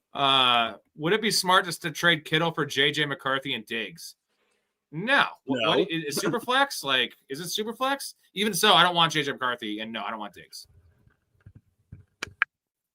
Do the Eagles cover tomorrow -2.5? I mean, I sure hope so. That's one of my bets. I'm 5-1 in the week. We need the Eagles -2.5. A rare line. I don't do lines, but I refuse to bet Eagles props. I don't want to touch anything on the Chargers side tomorrow. So what do you think, Ray? 70% chance they cover? 50%? Yeah. I would say it's between. I'll call it. Say 60. Whoa, Mouse says 13-9. Bet that under then. I guess under is the play. My mom. Holy shit. Oh my. I'm about to be 10-4 in Dynasty with Jefferson, thanks to Michael Wilson and a few others. What's going on, Colby? We're all frustrated with Jefferson. It's not great. Mouth says Watson is Green Bay's number 1. Yeah, no, he's Green Bay's number 1. I think the question was, is he a true number 1 receiver? And I don't think he's got the savviness in his game, the nuance in his game to be a true number 1. But he's definitely a bigger, better version of Jameson Williams. Reed is Green Bay's gadget player. Yeah, but Romeo Doubs is still trusted. Wicks is still there. They still have Matthew Golden. It's just a wild situation they have there. But I like it. They're getting healthy. Imagine if this team had Tucker Kraft, dude. Wow. Yeah, I'm saying, like, wow. This would be a juggernaut. So thank you, man. Again, Downtown Sports, gentlemen, link in the description. If you like this show, you're going to like that show. A little more NFL, real-life NFL based, but also they have some fantasy angles, and they talk about betting lines. I talk about betting props. Praying for a miracle, need 22.5 from Devonta Smith tomorrow night in full PPR. If he gets on the 2 seed. What do you think? 22.5 attainable? 33% chance? 30% chance? Yeah, full PPR. I'd say that you guys still got a chance. I mean, I'm not going to sit here and say, like, book it, but he's having a career year right now, so very well. 6 for 120 and a touchdown. That gets it. 6 for 110 and a touchdown. That gets it. That's what you need. You need a touchdown, you need a yardage, and you need some catches. That's Captain Obvious over here. Like, you gotta get some catches, and then like maybe a touchdown, and you win. I'm an idiot. I'm a little fired up, man. I've had a hell of a day. I'm really pissed about the Pacheco thing. That was would have been the cream on top. Gentlemen, 23 leagues. I'm in the playoffs out of 25. We are rolling right now.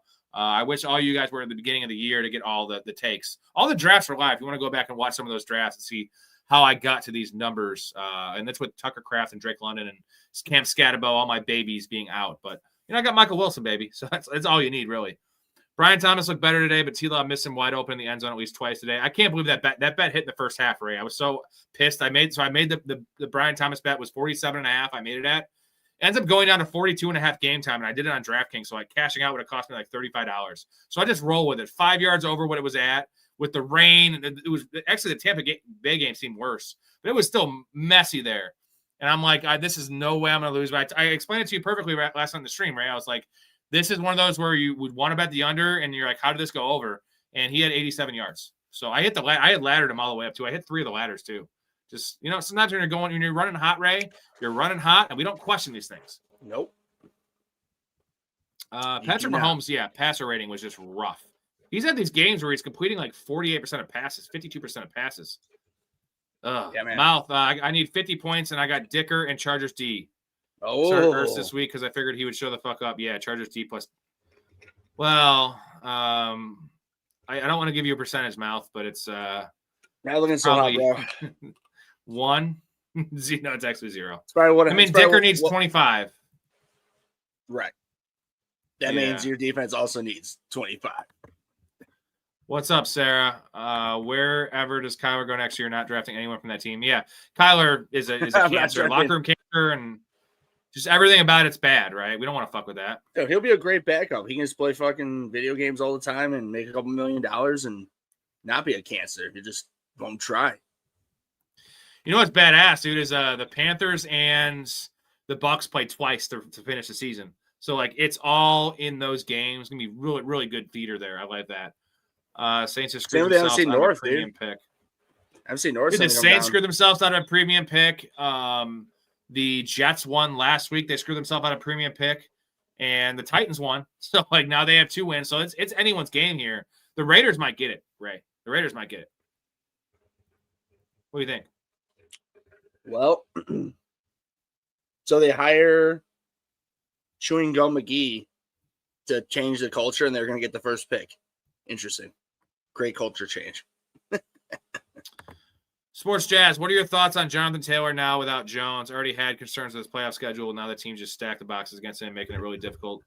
It's not good because, like you said, good point, Sports. I was already a little worried with the playoff schedule, with the usage. It was not sustainable what he was doing. He's still an RB1 though. Like the snap share of 90% is unmatched. The talent's unmatched. The nice thing about stacked boxes, Ray, is that every once in a while you break out a 70-yard touchdown when you shouldn't because you have no safeties back. So, like, that's the upside with Jonathan Taylor. But what do you think? He's still – would you want – I'm trying to think of a name here. Josh Jacobs or Jonathan Taylor? I would still say Jonathan Taylor for this year. See, I'm taking Josh Jacobs. I'm saying, but Josh Jacobs is still having a hell of a year. Yeah, he has the second most rushing touchdowns in the NFL with 12. And the matchups are easier. So I'm going he's still a running back 1. I mean, there's nothing you can do about it because trading deadlines are over. Right. Can't expect 30-point games, I guess is what I would say. And right. It sucks for him. It sucks for the entire team, man, because they're out of the playoffs. They had a lot of fantasy productive players in that team. Even Josh Downs was flexible. Alec Pierce, Tyler Warren was a top 5 tight end. Now they all have to go down a few spots. I think Michael Pittman's the one guy that might benefit. If you saw once the injury happened, Michael Pittman really took off. Other than that, though, it's down on everyone there. You know what sucks, though, and we didn't talk about? The Colts fucking traded 2 first-round picks and Adonai Mitchell for Sauce Gardner, who's now hurt, who I have been saying forever Sauce Gardner is way overrated. And they went all in on this year, and now they're going to miss the playoffs. They don't have their next 2 first-round picks. Jim Irsay is spinning in his grave, man. Mark, thoughts on Harvey? Looking good going into the playoffs. Also thought Pickett taking over. Also thoughts on Pickett taking over. Yeah, small hands Kenny Pickett looked okay. Boost for Bowers if he does. Love y'all, Rob and Big Ray. Love you, Mark. You're the man. Love you, Mark. Harvey actually looked good today. I've been really harsh on Harvey. He actually looked good today. And, of course, last week I couldn't hit 47 yards against the fucking Commanders, and he has like 40 yards in the first half of this game. Right. Fuck you, RJ Harvey. Oh, we got to chug. All right. What are your thoughts on RJ Harvey as an RJ Harvey owner? Well, considering like I said, my team in the league I have him in with you is been down spiraling with just a little bit of injury and some bad luck with performance wise. I'm really happy, and considering that from what we heard, J.K. Dobbins might come. When I say might, he might come back in there, like the actual NFL playoffs. So at this point, we're having Harvey for the Broncos going into the end of the season. But the problem is we need the rest of their division to keep it up, and or anybody else in the AFC, because if just let's say the Broncos run away with it and we get a couple games up on the rest of the AFC, then he may not need to play as much. Hence, his fantasy value might go down. Yeah, I want him over Travion Henderson now. After watching that performance, I do want him over Travion Henderson now. Is my Giants' hardest schedule remaining, and they clowns. The Giants' schedule, we said it before the year how rough it was, and he's saying they're going to get the number 1 pick. So the reason they might not is Jackson Dart's good at football, and Jackson Dart has, and like he's that dude, right? He's got the it factor, and I don't mind the weapons there, man. Slayton's fine. Like Wanda Robinson's going to gut it out. I don't know. I feel like it's going to be a photo finish for this number 1 pick, right? Who do you have as a favorite? Is it the Titans? I think have the edge or not? I got to look at the tiebreakers, but Titans look frisky though. Yeah, they're looking better near the end here. But yeah, I mean, I think it's going to end up being rightfully so, going to be the who we just talked about, the Raiders, dude. Like they have so hard games. Yeah. All right, I gotta get to this comment here because I'm going to the bottom real quick because Brian Robinson, why did the Commanders trade him? Their current running back sucks. This is something that pissed me off, and like I was pissed at the Commanders in general, but I had so much Brian Robinson fucking best ball shares early on, like $300 invested in Brian Robinson in the 9th round. So that was a great pick. It would have been probably a bad pick anyway with how the offense went, but they need Brian Robinson. He's a professional running back. He's a banger. They chose JCM, a 7th round rookie. Now he's a better than a 7th round player. He's not very good. Chris Rodriguez is fine, but like that just set the tone. They didn't pay Terry McLaurin, Ray, and they caused him to get injured because he wasn't ready. And they traded Brian Robinson for a 5th round pick to save $3.2 million, I believe it was. Like, that's how they started the season off when they just got to a freaky NFC Championship game with a rookie quarterback on a rookie deal who might be an all-timer, but looked like he was. That's how they started the season. That's what they said to their fans. Guess what? We want to save $3.2 million. Disgusting, right? How disgusting is that? Tell me you're disgusted, Ray. Well, it's absolutely disgusting for the fact that for how much, elite running backs are making and I mean, first off, of how much injury they've had at their running back position, and running back is the number 1 injured position in the whole NFL. Like, I feel like at least skill position. So it's like, dude, what the hell? By the way, dude, that fucking Zach Ertz injury, man, oof. He gone. You think his career's over? Oh, 100%. Because he's gone next year. So he gone. We're not starting Corum over Kyron yet. I would say this. In a half PPR, it's closer. In full PPR, Kyron still gets more passing down work. But it's close. Kyron, is Blake Corum in the top 20 discussion now just based on the offense he plays for and the ability he has? I would still put him more like between 25 and 20, but I'd say he's more near I would put him in that range, but he's more near the 23 to 20.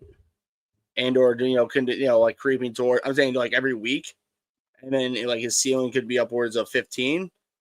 And if Kyron goes down, then he's going to be a top 10 running back. So, Devin Neal, good point here. Who might be fantasy relevant is Devin Neal, and he looked good today as a flex play.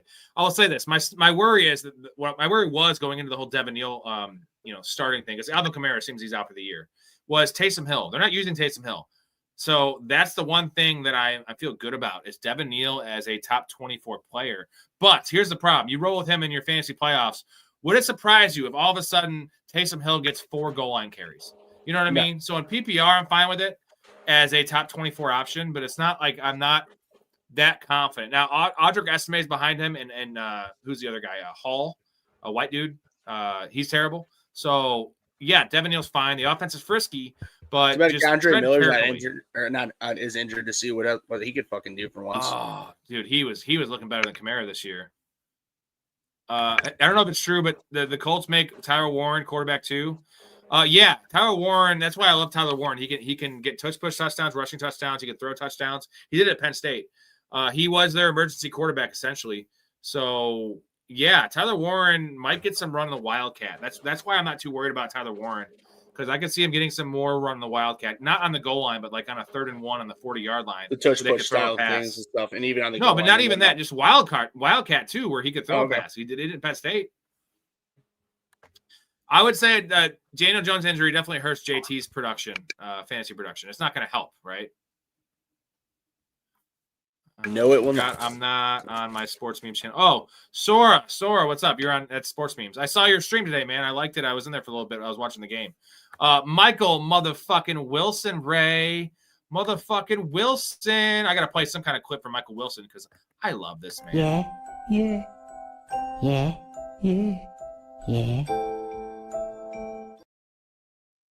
If you're in here, you're not subscribed to the channel. So you're the Michael Jackson in that, right? And Michael Wilson is Cartman.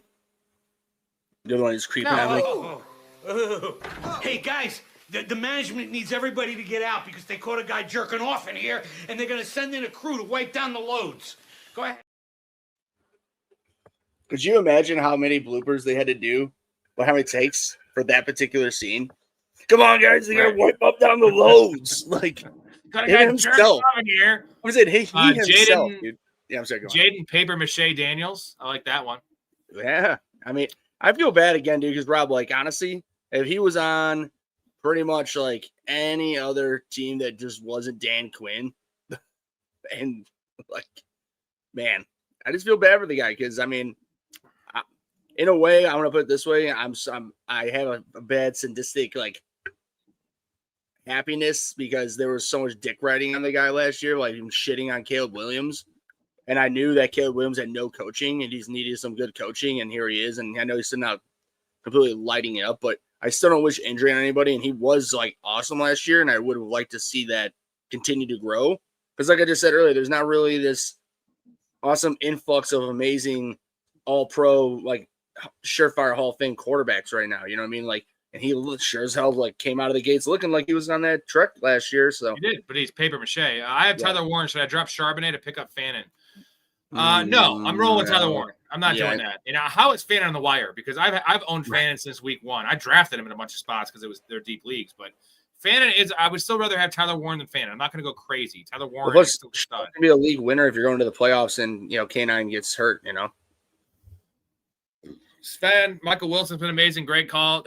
Trust me, it's not. I'm very happy I helped all you guys out. I'm very happy I helped all my teams out too because, again, that's what I do in this show.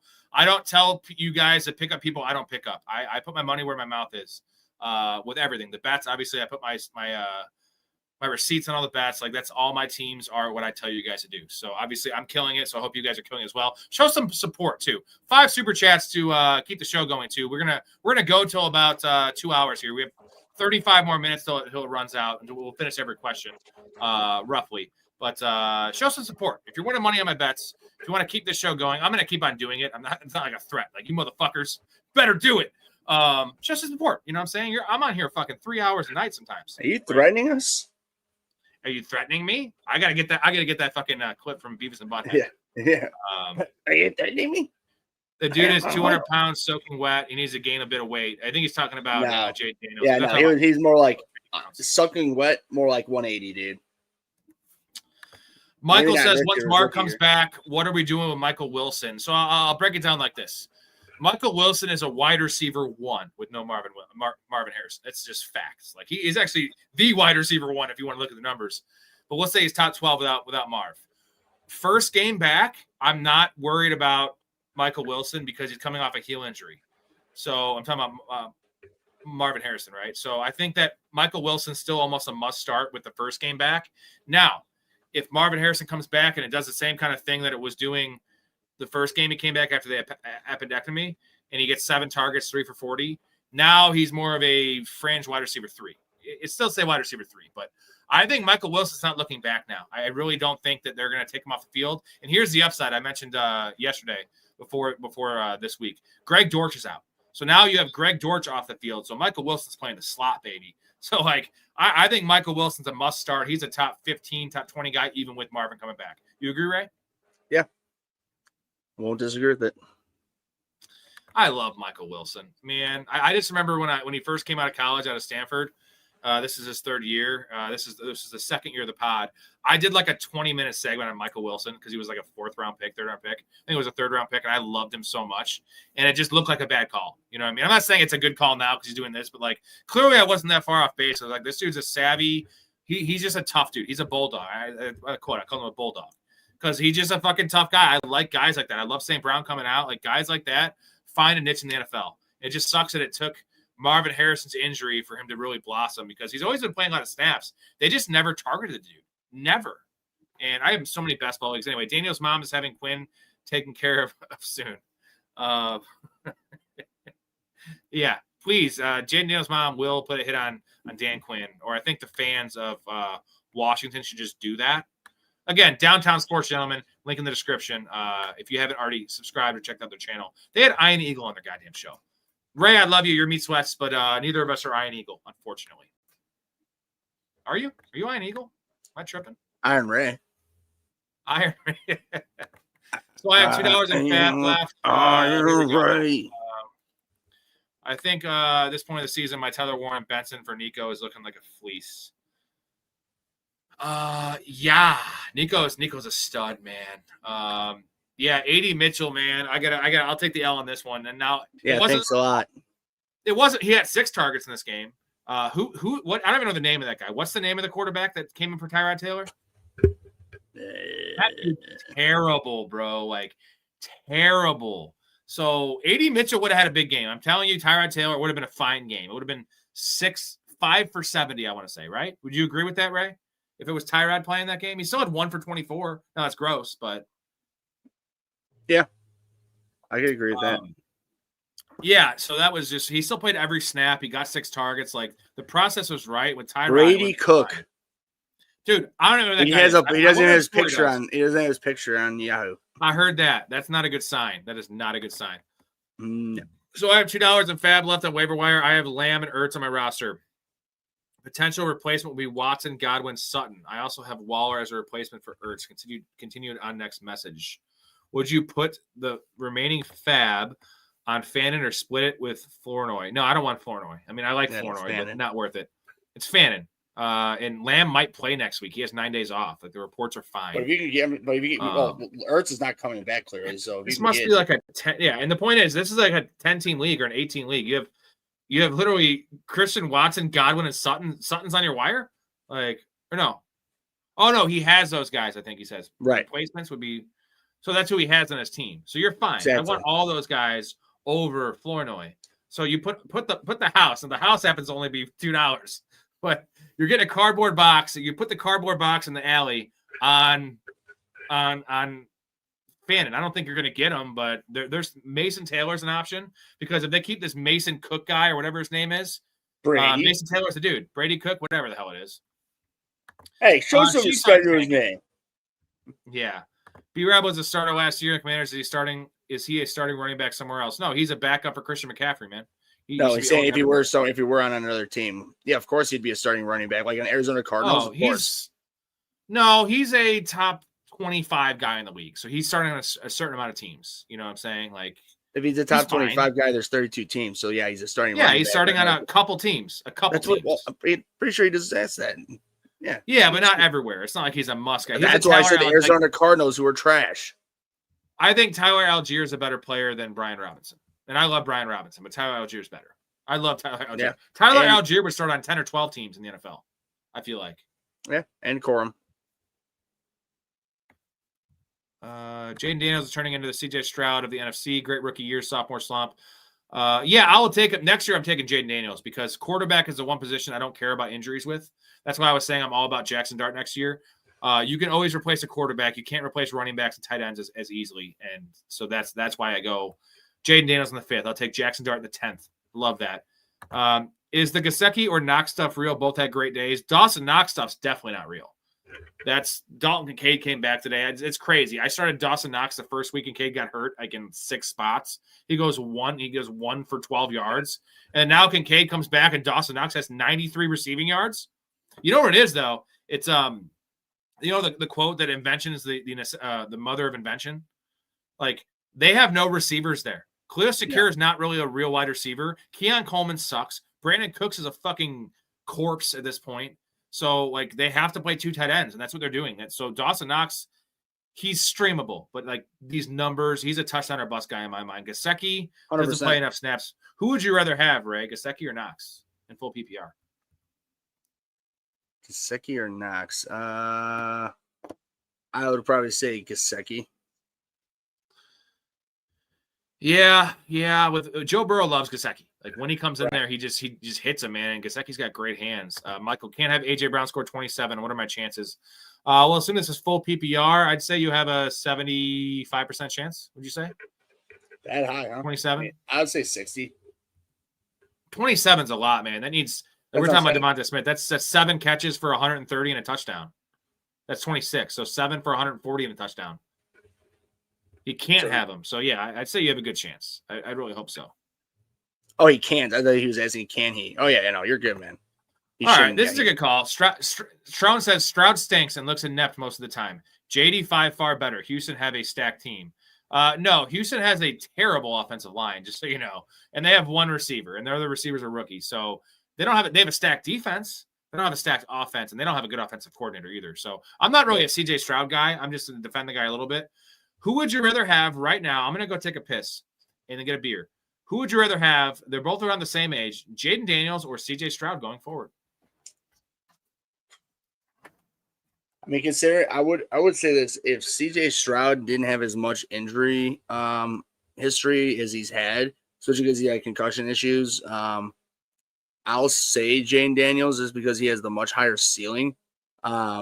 But of course, if we're going to sit here and say they were both at the end of their 5-year contract, rookie contract, and we have to give them each one a $200 million contract, if they had the same numbers, or Jaden Daniels a little better numbers, I would still say Jaden Daniels just because he's had the highest ceiling. Like when he's the most game breaking quarterback when he's healthy and when the team is good. I just think that the Commanders are going to have to do a lot of work this offseason. They need to get a new fucking coach in there because the whole coaching staff is just ridiculous. But I think it's closer than people would assume, but I would still go Jaden Daniels. Jaden Daniels is the upside play. I think that Stroud is safe. Like, there's the injury concerns with Stroud. Yes, the concussion thing. I understand that.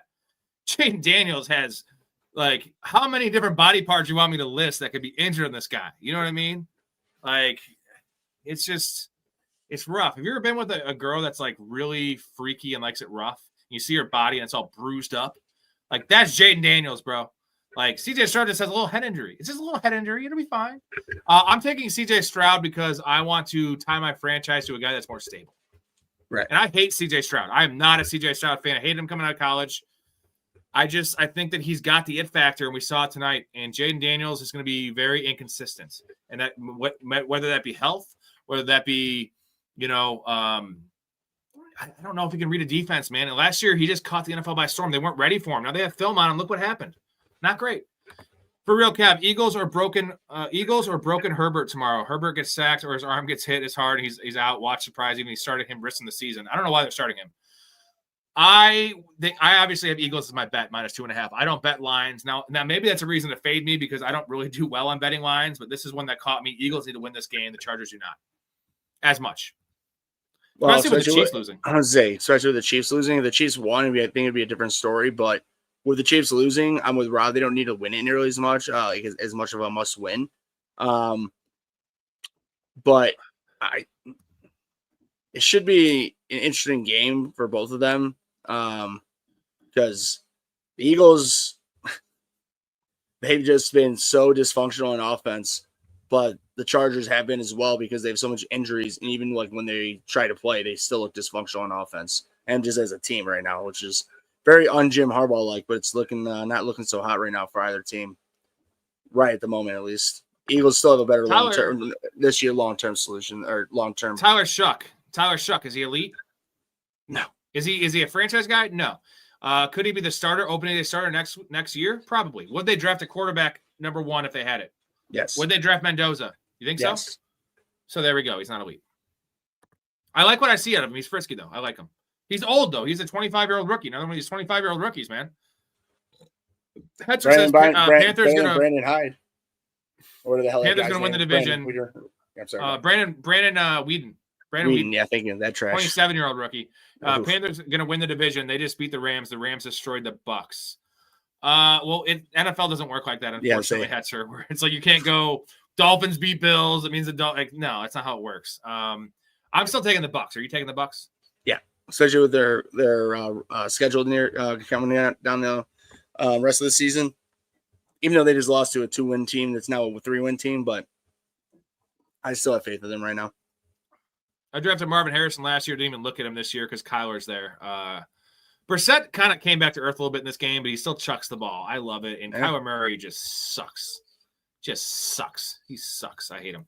Ibuka and McLaurin sold the fuck out of me. McLaurin, yeah, that was rough for McLaurin. I'm not worried about McLaurin because you're probably going to have Marcus Mariota, as they call him, rolling there. So Ibuka, it's bad. It's bad. We talked about it for a while. It's bad. He sucks. Yeah, I mean, it's neither one right now are great for fantasy wise.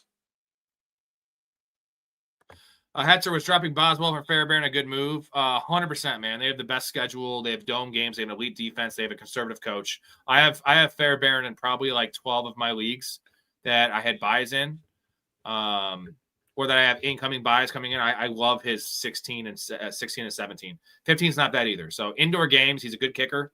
Struggles outdoors a little bit, but has a big leg too. So he's a top 5 option, right? Yeah, for sure. Ooh, here we go. Mouth. Tua has headaches too. He wears diapers now. Is he in Depends? What is he wearing? Here we go. I'm okay. Some problems can't be solved with modern science. That's why I built the Guardian cap. Fully concussion proof. You can bounce your head off pretty much anything with this bad boy. Works every time. Gentlemen, that's Sports Memes channel on YouTube. Check it out. Sports Memes channel. I get all those fresh from him. He drops them a day or so before I do. Hop on over there and give him a subscribe if you could. Help my guys out that are helping me out. That's all I ask. Appreciate you. Let's see where we're at. Does Brian Robinson become elite somewhere else? Obviously hard behind CMC. No, he'll never be elite. But he'll be fine. He's a fine player. He's not a 3-down back because he doesn't have the pass catching upside. So that's always going to limit him in terms of elite fantasy production. And also just like Jonathan Taylor is that fringe player in terms of his pass catching ability. It's just good enough because his running is so elite that it works. Brian Robinson isn't that player. Nope. Could be wrong, but no, not right now. You think Kenny Smallhand Pickett? I wish I had the clip of the Sunny clip. Do you think he's an upgrade for Bowers and Trey Tucker and those guys and Ashton Genty even to move the offense? Because it can't be any worse. He looked fine. Yeah, frisky. Geno Smith has not looked frisky this year. Right. It can't be any worse. Could be just as bad. I'll say this. I think if anything, it's going to be a different culture, right? Like I feel like Geno had kind of just flipping off the fans. Like I always thought Geno was a nice guy. I'm not saying he's not a nice guy, but like doing those kind of antics and the teams in the tank, like Kenny Pickett's a younger quarterback. Maybe the locker room will like him more. They'll respond differently. Who knows? I'm saying it can't be any worse. So, and you always say that and it gets worse. We did the same thing with J.J. McCarthy and then Max Brosmer came in. We said it couldn't get any worse. And we see him throw an underhand interception to a linebacker on the goal line essentially for a 92-yard touchdown. What the hell was that?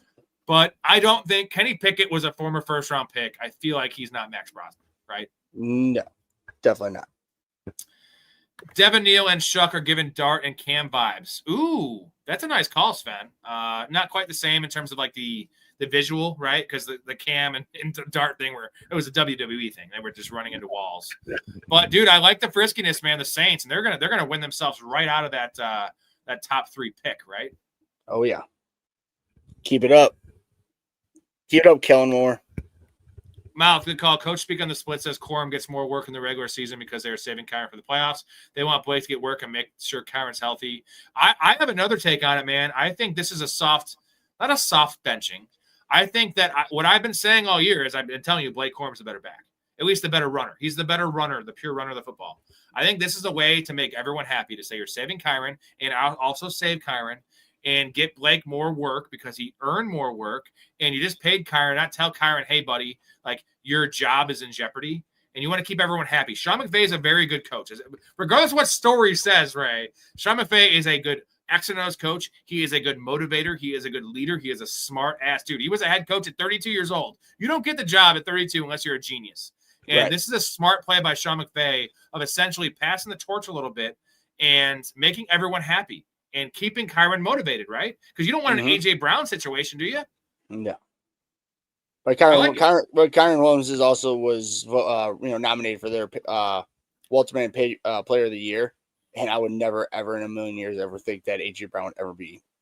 Not to say that he doesn't do community service stuff, but I'm just saying, he's just not that type of guy. No, he has a library card though because he likes to read. Zing, that's a terrible joke. Godwin got 8 targets, he had only 55 yards. Godwin looked good today though. Like Godwin looks back, right? Mm-hmm.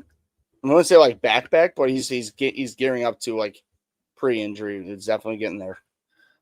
Sands must be new to the channel. He says, who's better, Kraft Kincaid or Jake Ferguson? Tucker Kraft's probably the 3rd best tight end in the NFL. I mean, when healthy.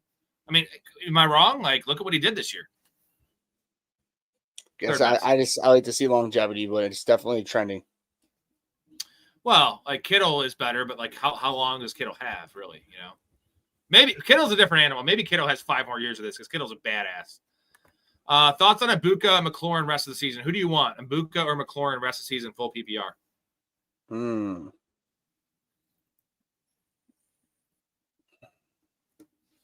I will still say Ibuka. It's just because now this is based on if Mike Evans comes back. Just because like Robbie could say he'll go back to more like his natural position.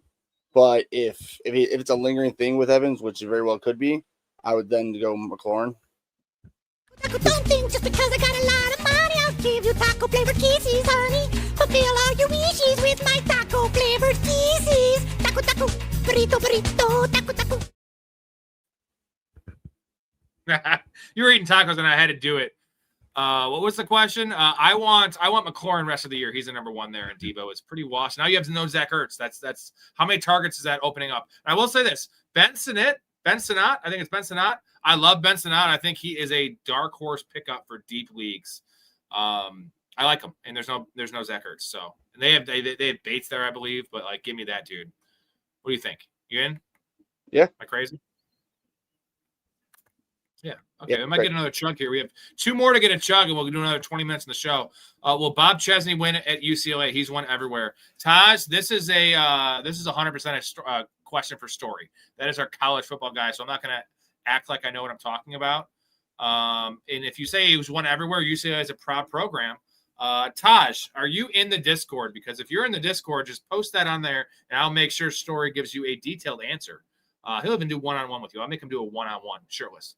Let me know if you're in the Discord, and I'll have him. Let me know what your name is. Let me know what your name is in the Discord, and then I'll get that. Thank you for the donation. And like I said, I can't speak on it. I don't think you can either, Ray. Right? We're not really college football guys.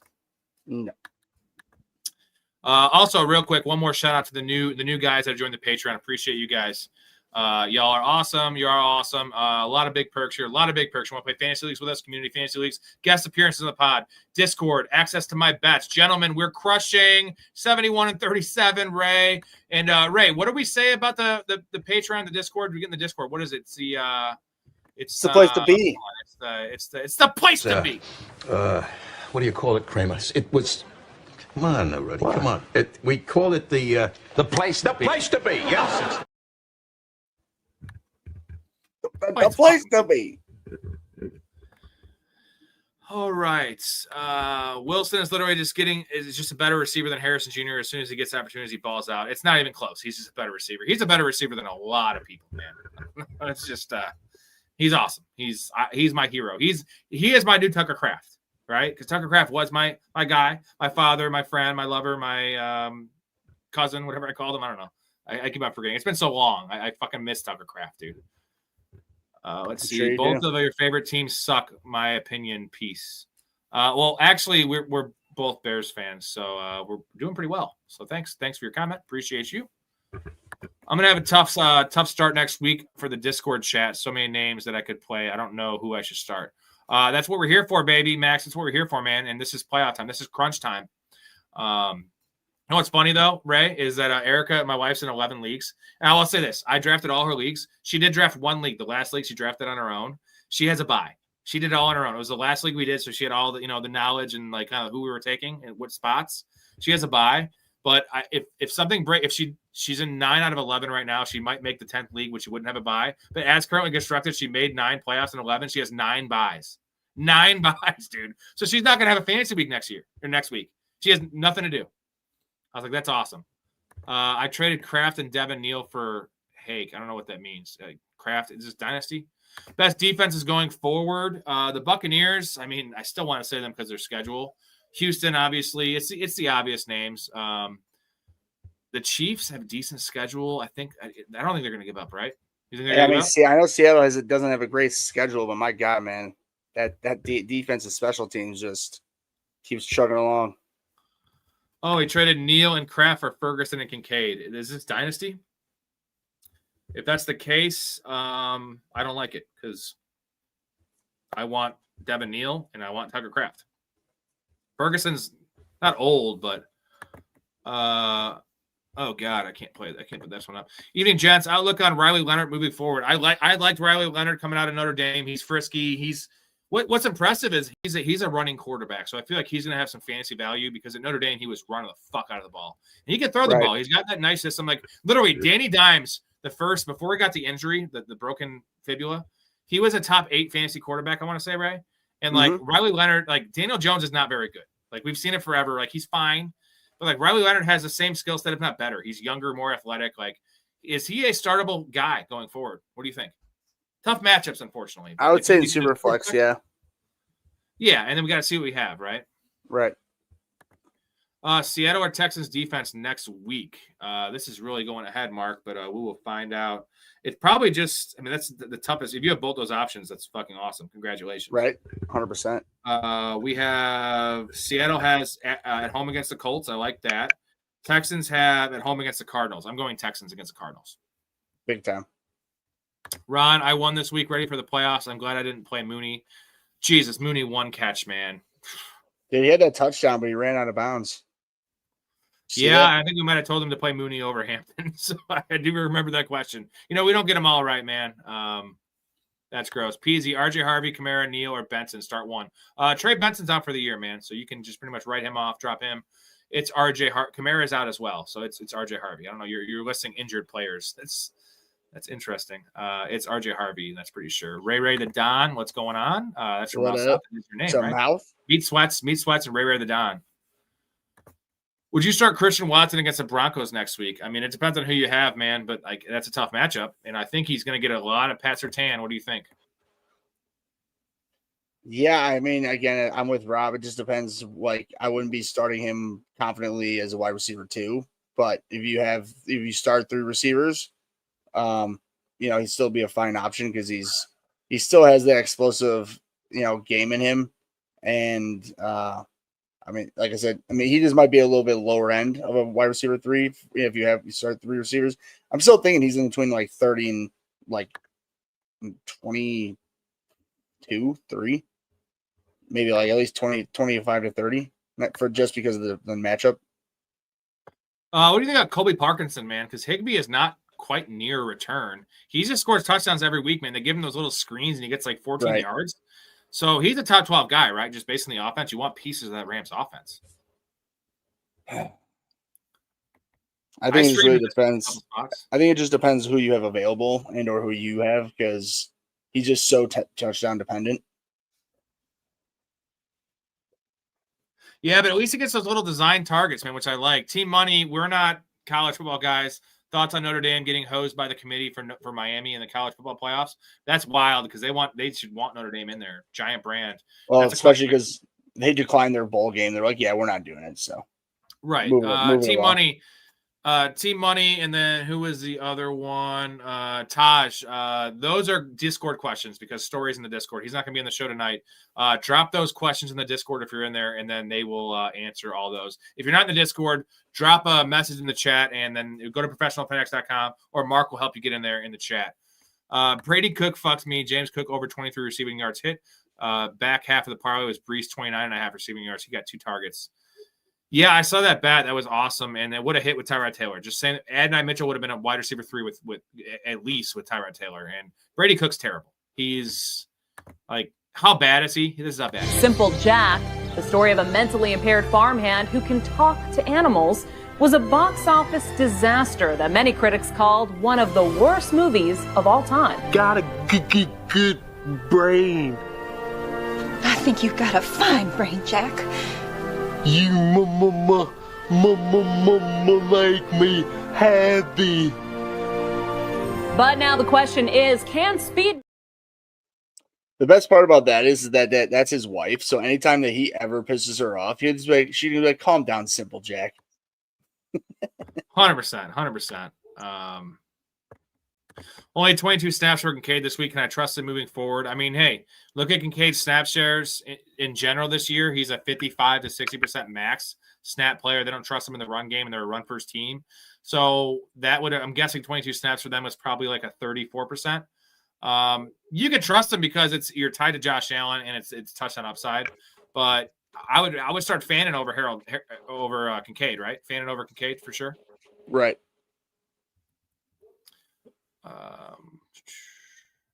Also, Alabama should not be in the. Did Alabama make the college football playoff with 3 losses? Yep. What's going on here? I didn't look at it. I was watching football. I was watching NFL, real football. I need Jalen Hurts. It came out before. It came out before noon. So. Oh, okay, my bad. I wasn't sleeping. I don't know what I was jerking off. Bill, I need Jalen Hurts to have less than 13 points in my cooked. Most likely cooked. Yes, they're angry. It takes one tush push, man. Like they'll do that. Do the Bengals keep on going all out? Playoff hopes seem non-existent now, unless the Steelers Ravens keep shooting the bed. No, their playoff hopes are 0 now. I think that they need to win out and have both teams lose out. That's not happening. They're going to go all out because they brought Joe Burrow back and they're a bad franchise and they don't care and they're going to just screw their draft pick, and that's the Bengals. The Bengals, the Commanders do that shit, and there it is. That's what it is, right? So they're going to keep on going out, which is good for our T. Higgins and Jamar Chase and Chase Brown shares and Joe Burrow shares. Good for you. Thanks for helping fantasy, but also if I was a Bengals fan, I'd be furious. Yeah. Absolute horrible ownership.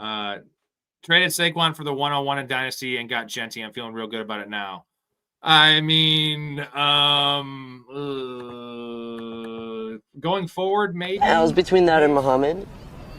Why the fuck would it be between that or Muhammad? Why don't you just pick a common name like a normal person? Muhammad is the most commonly used name on earth. Read a fucking book for one. I mean, I'm just saying, like, I for going forward, because it can't get any worse. So, yeah, I would say next year, I think I want Barkley over Genty because he's on the Raiders. Dynasty, yeah. And I was just being a little bit dramatic there. I think it was just because it's hard to take a victory lap on Genty, but I think the talent's there. They can't be any worse next year. Again, the Max Prosper thing, they could be worse, but they'll be better. And Genty's fine. He's a good player, and he's a workhorse, man. So I think Saquon has 2 years left, right? Would it surprise you if he's done after 2 years? Probably not. He's not going to be in the Eagles anymore, I don't think. Well, I mean, I'd say he's another like you said, another at least 2 years of being elite. I don't like Bryce Young. In general, we call him the jockey around here, but it's not just that. They don't throw the ball enough. They're a run-first team, and they're going to be in these games. They have 2 running backs that they want to give the ball to 18 times a game. So there's Riley Leonard or Bryce Young.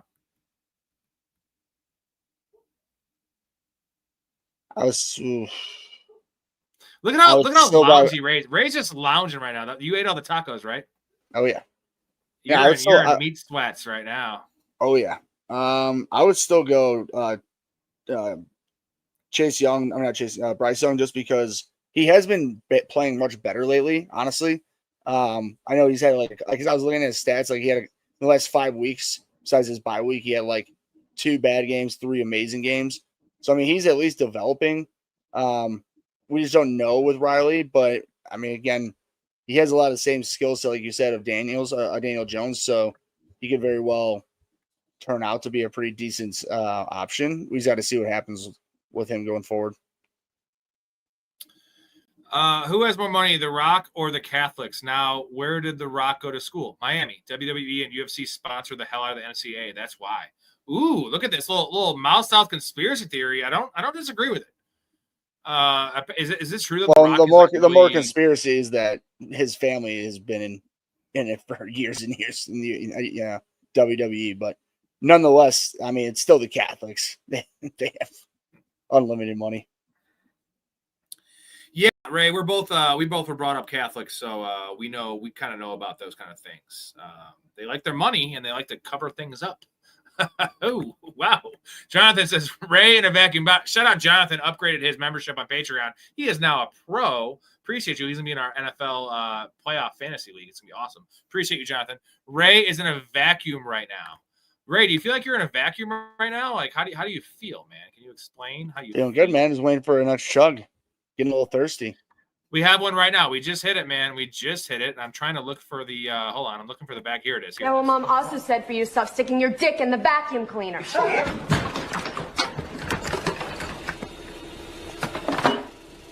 Hello? Hello? I said don't disturb you. I'm cleaning my room.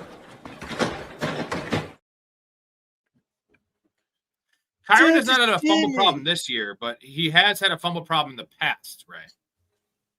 Now, Blake Corum hasn't had a fumble problem. That's fact. Why am I such a big Blake Corum fan? I didn't even like him coming out of college. You have him in a lot of leagues. Just well, like any other fucking player. I try to be unbiased. I try not to be. Some players you don't do so good on, but at the same time, they do well. So there's reasons for you to do that. Oh yeah, you're right. You're right. Okay, well, we hit the goal here, so we have 30 more minutes in the show. And again, every time we hit the goal, we'll add 30 more minutes. Me and Ray might stay on here until 2 a.m. tonight. We'll see. We have a chunk to do though. So are you ready, Ray? I have a giant. I can't really show it to you because it's hard to see. Hold on, let me top this one off here. I have a giant lemon in mine because I drink lemon with my light beer. Anyway, one thing I do know is that I can't start Rico over Harvey next week. Harvey's a dog. Harvey's got great opportunity. I'm still not going to say he's a dog. He impressed me today, though. I'll say this. He played well today. He's played like absolute dog shit. The numbers say it. The eye test says it. But today he actually looked good. The numbers were good. Well, first off, it's dog it's D-A-W-G, dude. That's a dog. He's a dog. Yeah, dog. No, not the way you read it is like he's trash. He's a dog. We got a lot of people in here on our on the quorum side with me. So yeah, well, have fun with that. Thoughts on Josh Allen? You think Josh Allen can win the MVP? I'm gonna chug this. You think Josh Allen could win the MVP? I know obviously Stafford ball out today and Drake May, but like Josh Allen is still the best quarterback in the NFL. Like you know how much shit I was getting Ray about when I said that, and because he had a couple bad games. Like you know who he's working with right now: Brandon Cooks, Keon Coleman, Khalil Shakir. Dalton Kincaid, who's been out of the lineup, like besides James Cook, who I think James Cook's overrated. He's a good player, but he's not Saquon Barkley or fucking, Jahmyr Gibbs out there. He's fine, but like the offensive line's not that great. Deion Dawkins is good, but like, dude, is he the best quarterback in the NFL? Yeah, I mean, I would say for sure he's guaranteed top 3. I would put it this way: he does have that X factor to where, when the game's on the line, he needs to play big. He does. It's just that he's gone against Mahomes and the Chiefs in the playoffs when he's trying to get over the hump, which is basically like the Michael Jordan factor with the Bulls and stuff like that. Nothing against any of those teams and those players that were amazing that deserved rings. They came across, a killer.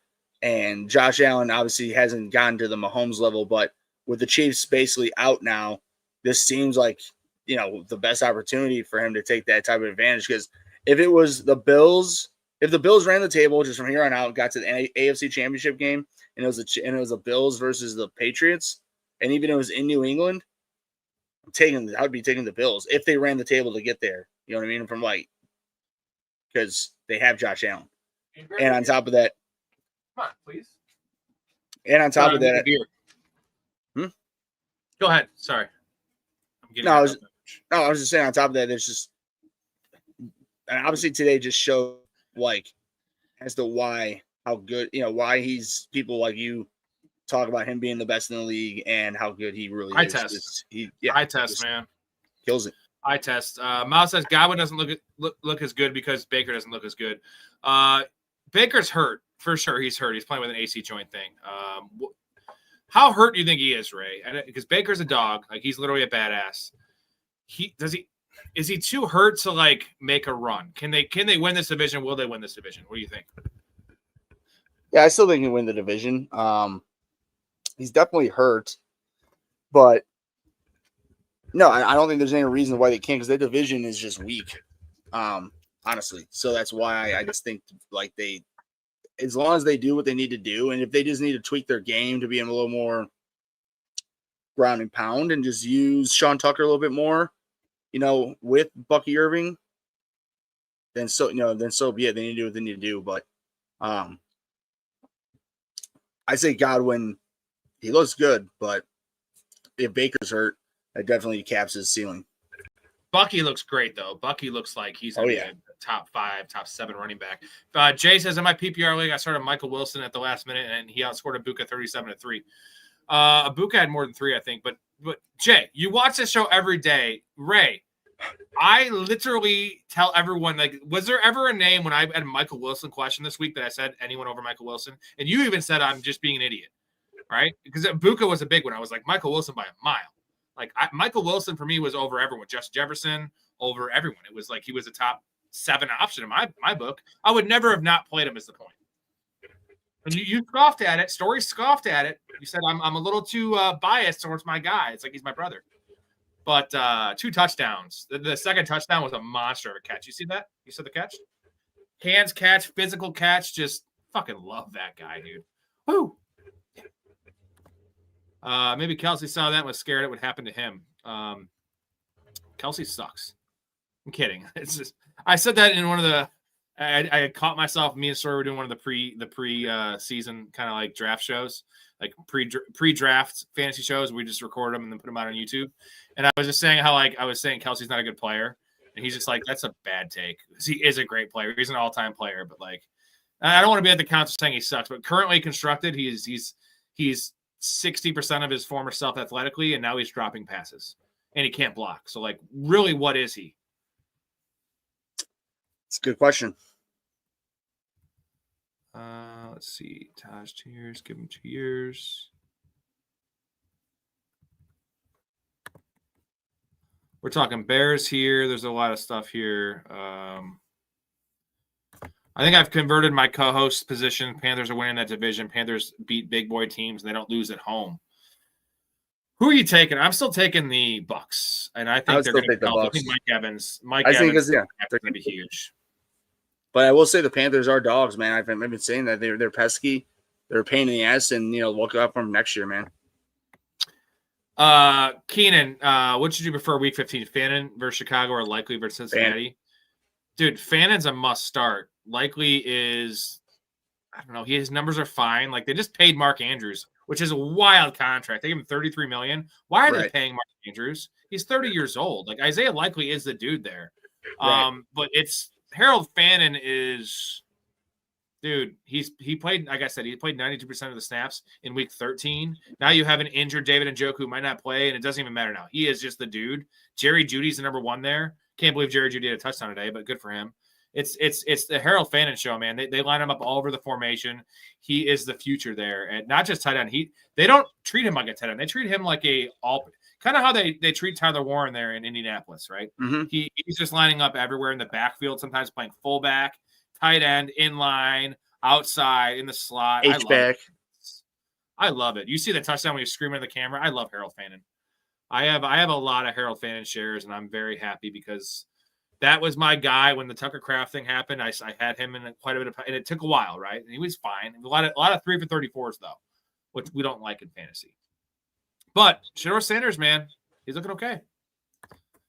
Hey fellas, I think I should bench Genty going into the playoffs. He's gonna kill me. I think I have Kyron, RJ, Travis Etienne, and Kyle Monangai.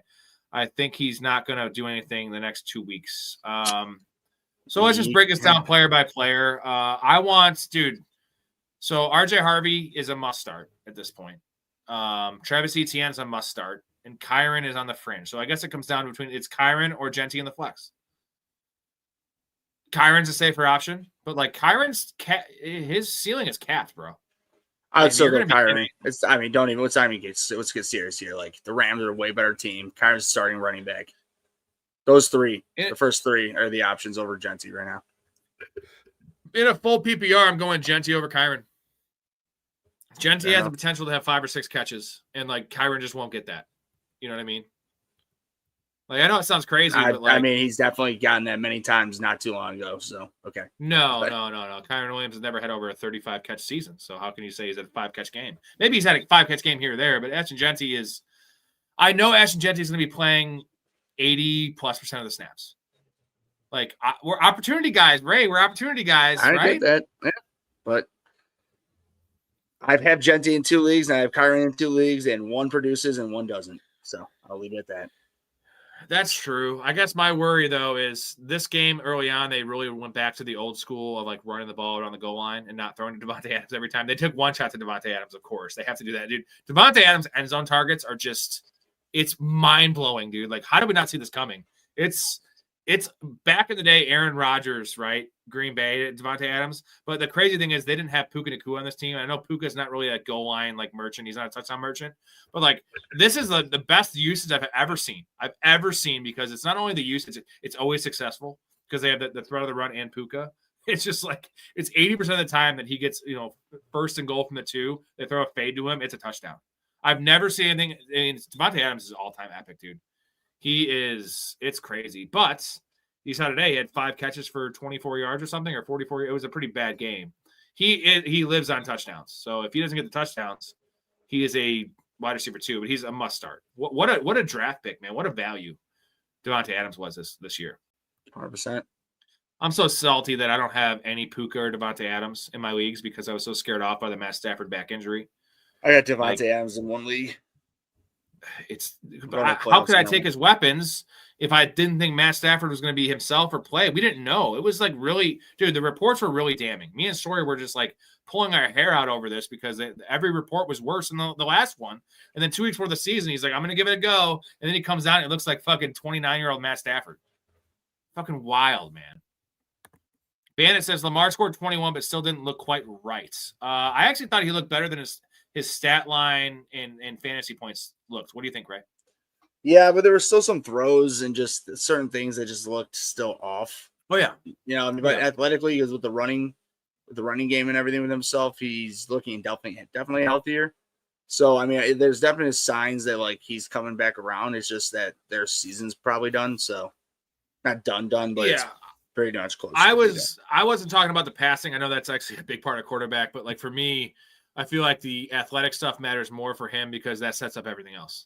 So He actually looked spry today, and a couple of those runs, the read options he had, I was like, this looks like Lamar. The touchdown he had, the first touchdown, Ray, the 8-yard touchdown scamper, you saw that little burst he had. Mm-hmm. He did not have that the previous week. So I think going forward, whether they're done or not, I'm lucky I cashed out $100 of my Ravens Super Bowl bets because I had $240 or $200. Ray, are you spry? So, yeah.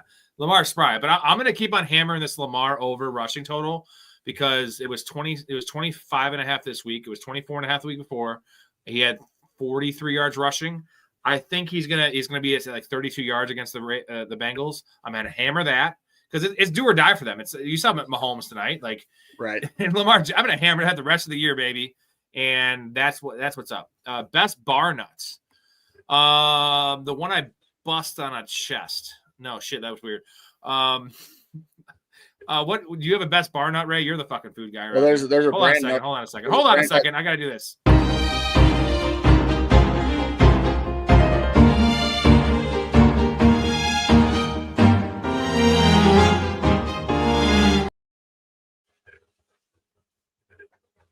What do you got? Best bar nut.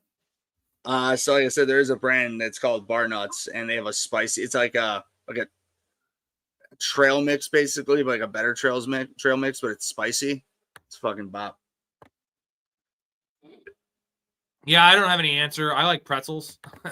I like turtles. That's the worst I response. Like turtles.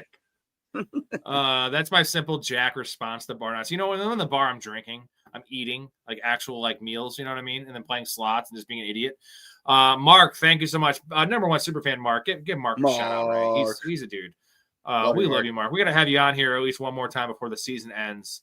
And then we'll have you on here in the preseason, get some of your takes, some of the players you like. That's the difference in this show and everyone else. We don't just have one or two people. We have 7 or 8 rotating guests, fans on the show. We get different perspectives, different opinions, and that's what makes the world go round, right, Ray? Mm-hmm.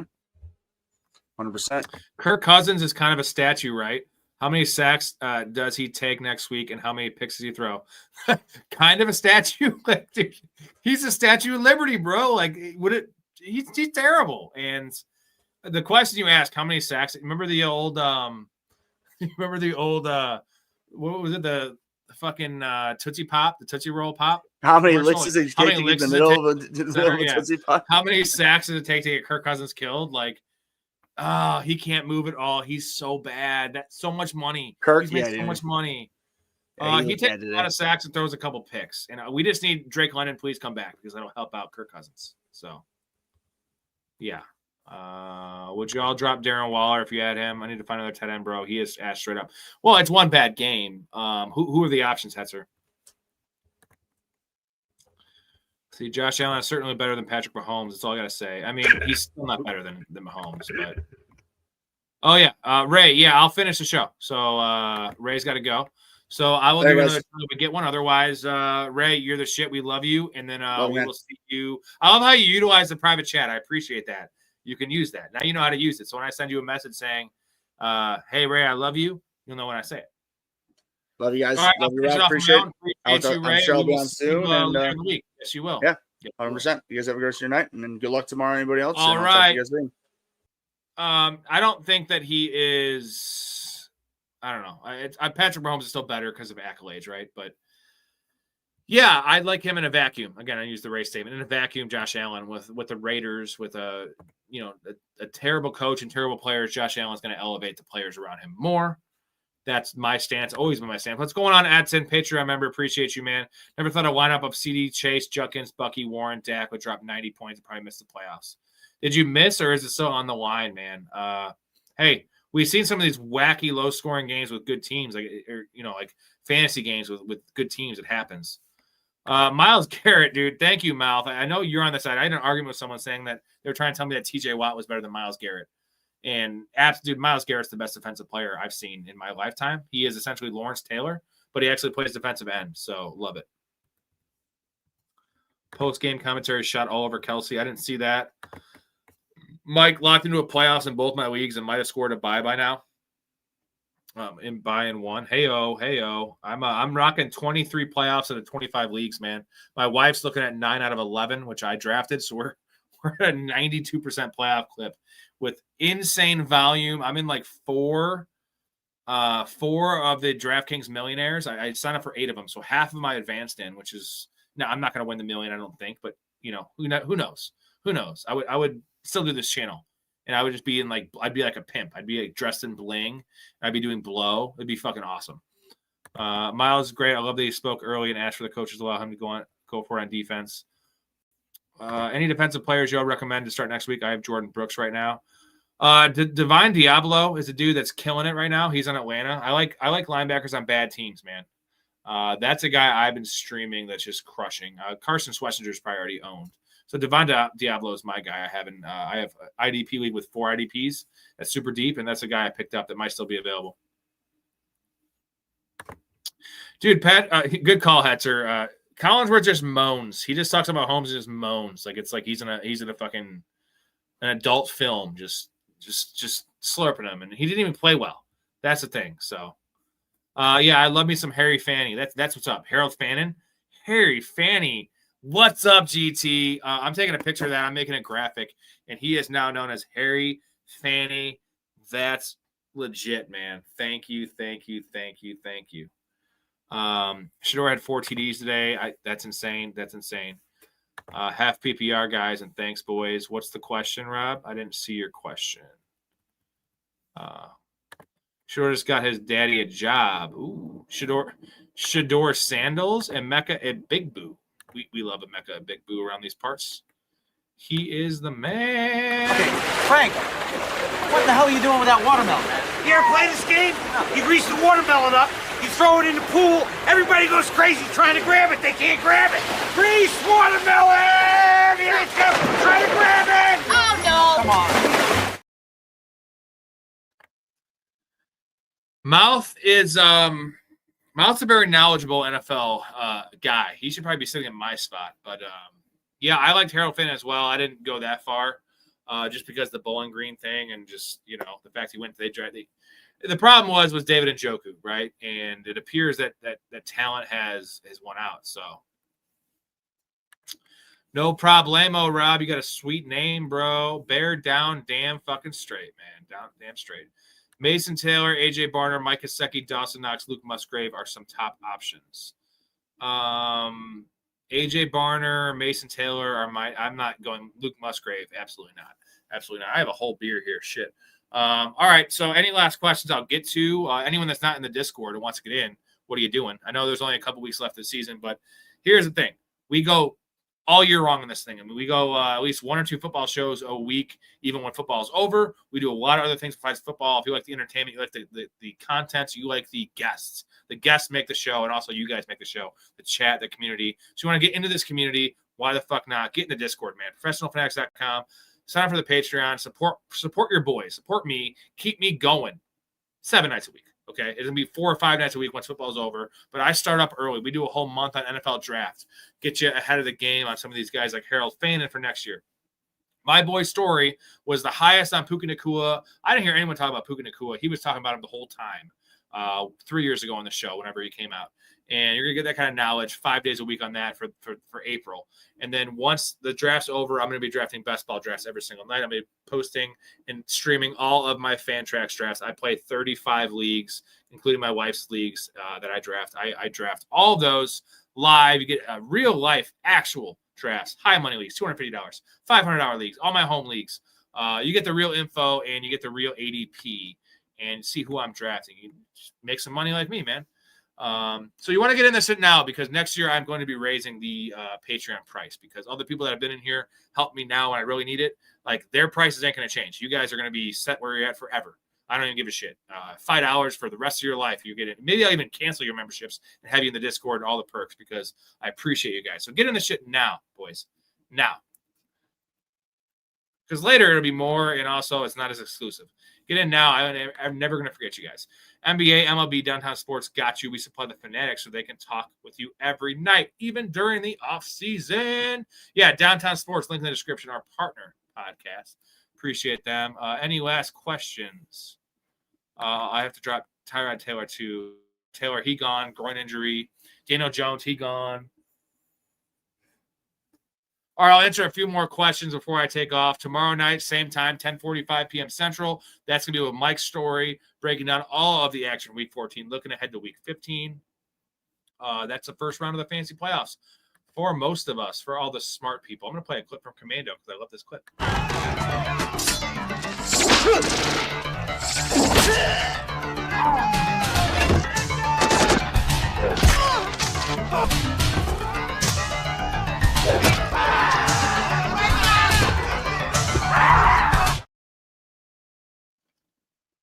That's what Josh Allen did today to the Bengals defense. Now, I'll say this. The Bengals defense looked pretty goddamn frisky, ain't going to lie. Hey, we got Cry Dog in the hizzy. What's going on, Cry Dog? What about Riley, huh? Riley Leonard? I like Riley Leonard. I liked him coming out of Notre Dame. Solid. Big rushing upside. I think next week I'm going to put a big bet on Riley Leonard's rushing yards because I don't think the NFL realizes that he's a rushing quarterback. We saw Danny Dimes had some nice rushing upside before he broke his fibula and played injured. They did him dirty. He lost $200 million. That sucks. Hetzer, how do you feel about starting Jameson Williams the next week? Solid start. Always a solid start, man. But it's with the caveat that you could get 4 points or you can get 30. It's Jameson Williams. You got St. Brown back there. Now, the nice upside there is Brock Wright, IR. Sam Laporta, IR. They have no tight ends there. So they're in Tesla is not a target earner. Tesla's a big play guy, scores touchdowns, not a target earner. So Jameson Williams, pretty safe for 7 or 8 targets. And with that ability, with that offense, I really like Jameson Williams as a wide receiver too. You look comfy in the Diddy bed on the deck. Oh, that's cool. Watch 2 of your Superflex drafts. Yeah, those are best balls up, and I would watch the Fantrax ones. Those are actually the $250 redraft ones. The best ball ones are. I did so many of those. Those are just kind of throwaways. Those are actually really early too. Chargers D for 25 because they pick off Hurts and Dicker the kicker. Yeah, don't give up, Mouth. But I'm not going to also give you false hope because it's down 50 with Chargers D and Dicker is rough. Should I hold off on starting Chuba in the flex next week? Who's your other options, man? Chuba, as sad as it pains me, man, I would start Chuba over Rico. It's really close. But like they're both top 22 guys, I'd say. I have Riley Leonard stock in both my dynasty leagues. I actually think he can be the guy. Yeah, dude, I love Riley Leonard because it's not Anthony Richardson. They told you what they thought of Anthony Richardson when they didn't start him to start the year. They traded up to draft. Maybe they didn't trade up. They drafted him 4th overall, and he lost a job to Danny Dimes on a literally pennies on the dollar contract. So I like Riley Leonard. He's got that it factor. He's a gamer. This year it's not great, but again, rushing upside, I like that. He's a start over Stroud because of rushing, huh? No, because who does Houston have? I'm not going to go that far, brother. That's where I draw the line because there's unknowns, and they also have the Seahawks. I think is that right? I'm not gonna fucking start a guy in the Seahawks against the Seahawks. So Stroud has the Cardinals at home. Like that, it's a soft tissue paper defense. I'm starting Stroud. And then the Colts have at the Seahawks. We're not going to go that far, man. I'm more than likely starting Chuba as my second flex. Yeah, Chuba's fine, Mark. He's fine. Next week, I'm starting Chuba over Ibuka if I make the playoffs. I still have hope for Ibuka, but you heard my whole rant, dude. Ibuka's not a very good football player, man. He was so overrated based on some touchdowns he scored. He can't jump. He can't catch. He's going to be a fine NFL player, but he is not elite. He's got a lot of Marvin Harrison in his game, guys. Watch the film, and you see what happens when Marvin Harrison gets out of the lineup, and a guy like Michael Wilson gets the run. He's dominating. So Ibuka needs to show a little bit more fire and a little bit more want to and actually just catch the ball. Motherfucker, catch the ball. I would flex Christian Watson, Chris Godwin, Mike Evans, Alec Pierce, or David Montgomery. Over, who'd you say? You were saying Chuba? Full PPR, I want Chris Godwin over him if Mike Evans doesn't come back. If Mike Evans comes back, now you have a problem. Not Alec Pierce, not Montgomery. So Watson or Chuba? I'll go Chuba. Stroud or Purdy. Next week it's Stroud, man. I want that nice matchup. They're going for blood, man. They know what's going on. Mouth, you made your team into what it was in all the trades, and you put yourself in position. It's a sad ending, unfortunately. I need Gaston and Vidal to stay under 12 in full PPR to make the playoffs. Thoughts if I'm cooked? It's not good. 2 players, I don't like it. I'd say 30% chance. No, 20% chance you advance. You need Vidal to get no catches and like 30 yards rushing and Gaston to have a flop. But I don't like your chances. I'm going to be honest. I can start a fight with one of the Chargers players so they don't play tomorrow. I mean, you can call it a bomb threat. I don't think I want to advise that. I'm not advising it. Purdy plays Titans at home. Ooh, shit. That's a tough one, man, PZ. So probably Purdy then. The Titans are pretty, I mean, Shador just lit them up. So let's go Purdy over Stroud. I feel like I trust the Texans defense so much more than I trust the Niners defense, so they're going to have to score more. Lazy Twinkie started Mahomes over Shador and lost this week, but that's on me. No, you shouldn't have known. Dude, what are we talking about? Like, I'm never starting Shador Sanders over Patrick Mahomes. I don't care what the matchup is. Like, no, not doing that. All right, gentlemen. Appreciate everybody that donated tonight. If you're not in the Discord chat, if you want to continue, get into this community, professionalfanatics.com. Link in the description. Go to the websites. I'll get you in there tonight. If you join, I'll send you an email. Why not? Get on the ground floor of this shit, man. 7 nights a week. How about Big Ray tonight? How about Hastings in the early show? He's only on for 40 minutes. Hastings is awesome. Mike's story's awesome. We got the guests with the most different perspective, entertainments. You know what you're getting when you tune to this show. You know what you're getting, man. Gotta pay the troll toll to get into this boy's hole. You gotta pay the troll toll to get in. You want this baby boy's hole, you gotta pay the troll toll. Stop. All right, not bad. I feel like you're saying boy's hole, and it's clearly soul. So it's boy's soul. You gotta pay the troll toll to get into this boy's hole. No, see, right there, it sounds like hole. Like if you drag that, are you chewing gum? Yeah. I want to talk to Samson. Climb to the moon like that bitch Alice Cram. Absolutely. Always looking for Jack Doyle. I'm just fucking around now. I want to talk to Samson, dude. Hey, Samson had a bad fumble, unfortunately. Yeah, Sven says, no, I need to Hurts to do well for me tonight. Go Birds. I'd only fight Chargers players and ask Smith to sit down the rest of the week. I know you're a Birds fan, right? And I have my 5-1 and beating the odds this week. We are sitting at a crisp. What are we sitting at? It's a big number right now. We're 5-1 this week. We are sitting at 71 and 37 on all even odds bets. We are just banking right now on the channel. But we have the Eagles tomorrow. I don't bet a lot of lines. Eagles -2.5. And I feel pretty good about it, honestly. I think they need to win this game. So go Birds. Eagles. Go Birds, though. Oh, go Birds. All right, fine. Go Birds. Right? Go Birds. Get your hand off my knee. Go Birds. All right, last couple of questions I'll answer. In the meantime, I got to play my one last favorite clip. I'm contractually obligated to play this. I'm drunk. By Family Guy and Bill Cosby because, fuck Bill Cosby.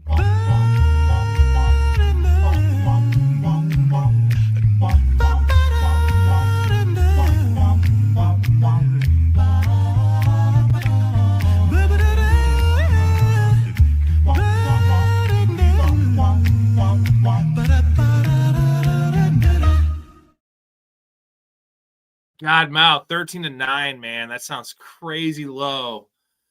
I would predict like 28-17. I think it's my prediction. I'm going to go on record with that. So you say 13-9. I say 28-17. I think it's a blowout. All right. Any last questions? Get them in. Otherwise, I am out of here. And tomorrow night, 10:45 p.m. Central with Mike Storey. 10 minutes after the game ends, we'll finish all of our Week 14 recap and also get ready for Week 15. We will get ready for Thursday Night Football, which should be a good game. Thoughts on Mission Impossible series? GT with that's a nice one to end it on. Man, the first movie is so confusing. I'm not a Tom Cruise guy. What a weird little dude that guy is. Yeah, not a fan. The first one's good. Second one's really good. And then after that, I haven't watched a lot of them. I feel like it's going to be more confusing and just more stunts. Kind of like Fast and the Furious. Like I like the first Fast and the Furious. It just got too much for me. So, Erickson, can I ask you to play a song? What do you want me to do?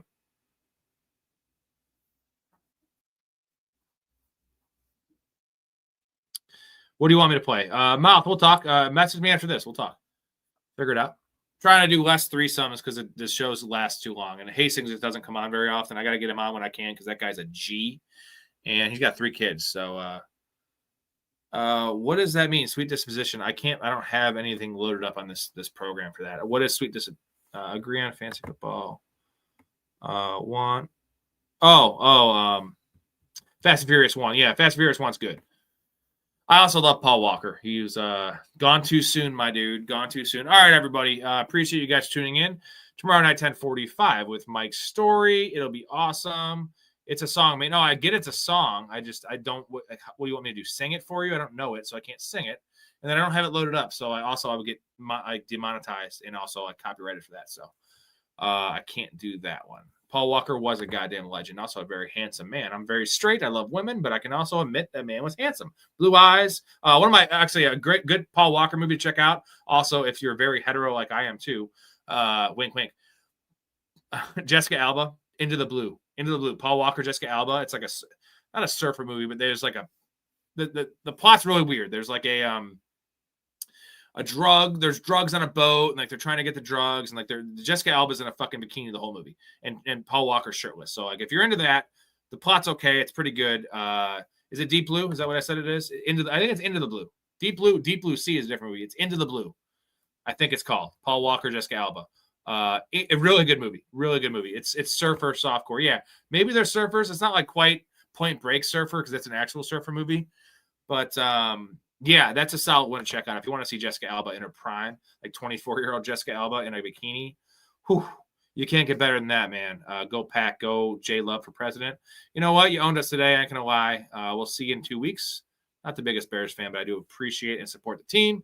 All right, guys, that's it for me. Tomorrow night, 10:45. We'll see you then. Also, if you're not in the Discord, get in there, professionalfanatics.com. If you're in there, message. I'll be on for another hour or so tonight, and we will talk a little bit about this is a good call from Mouth. This is a good call from Mouth.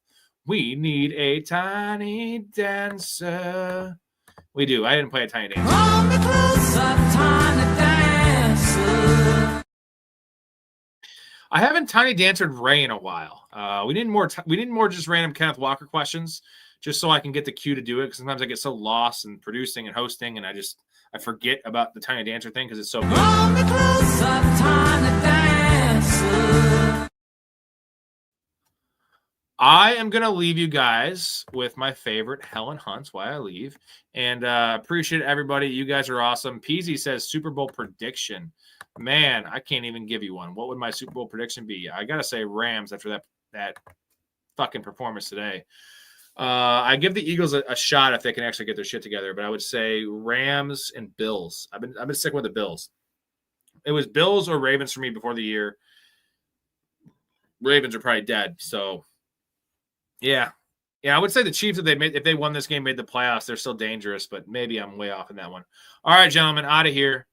Love your life. Stay positive and respect each other. I will see you all tomorrow.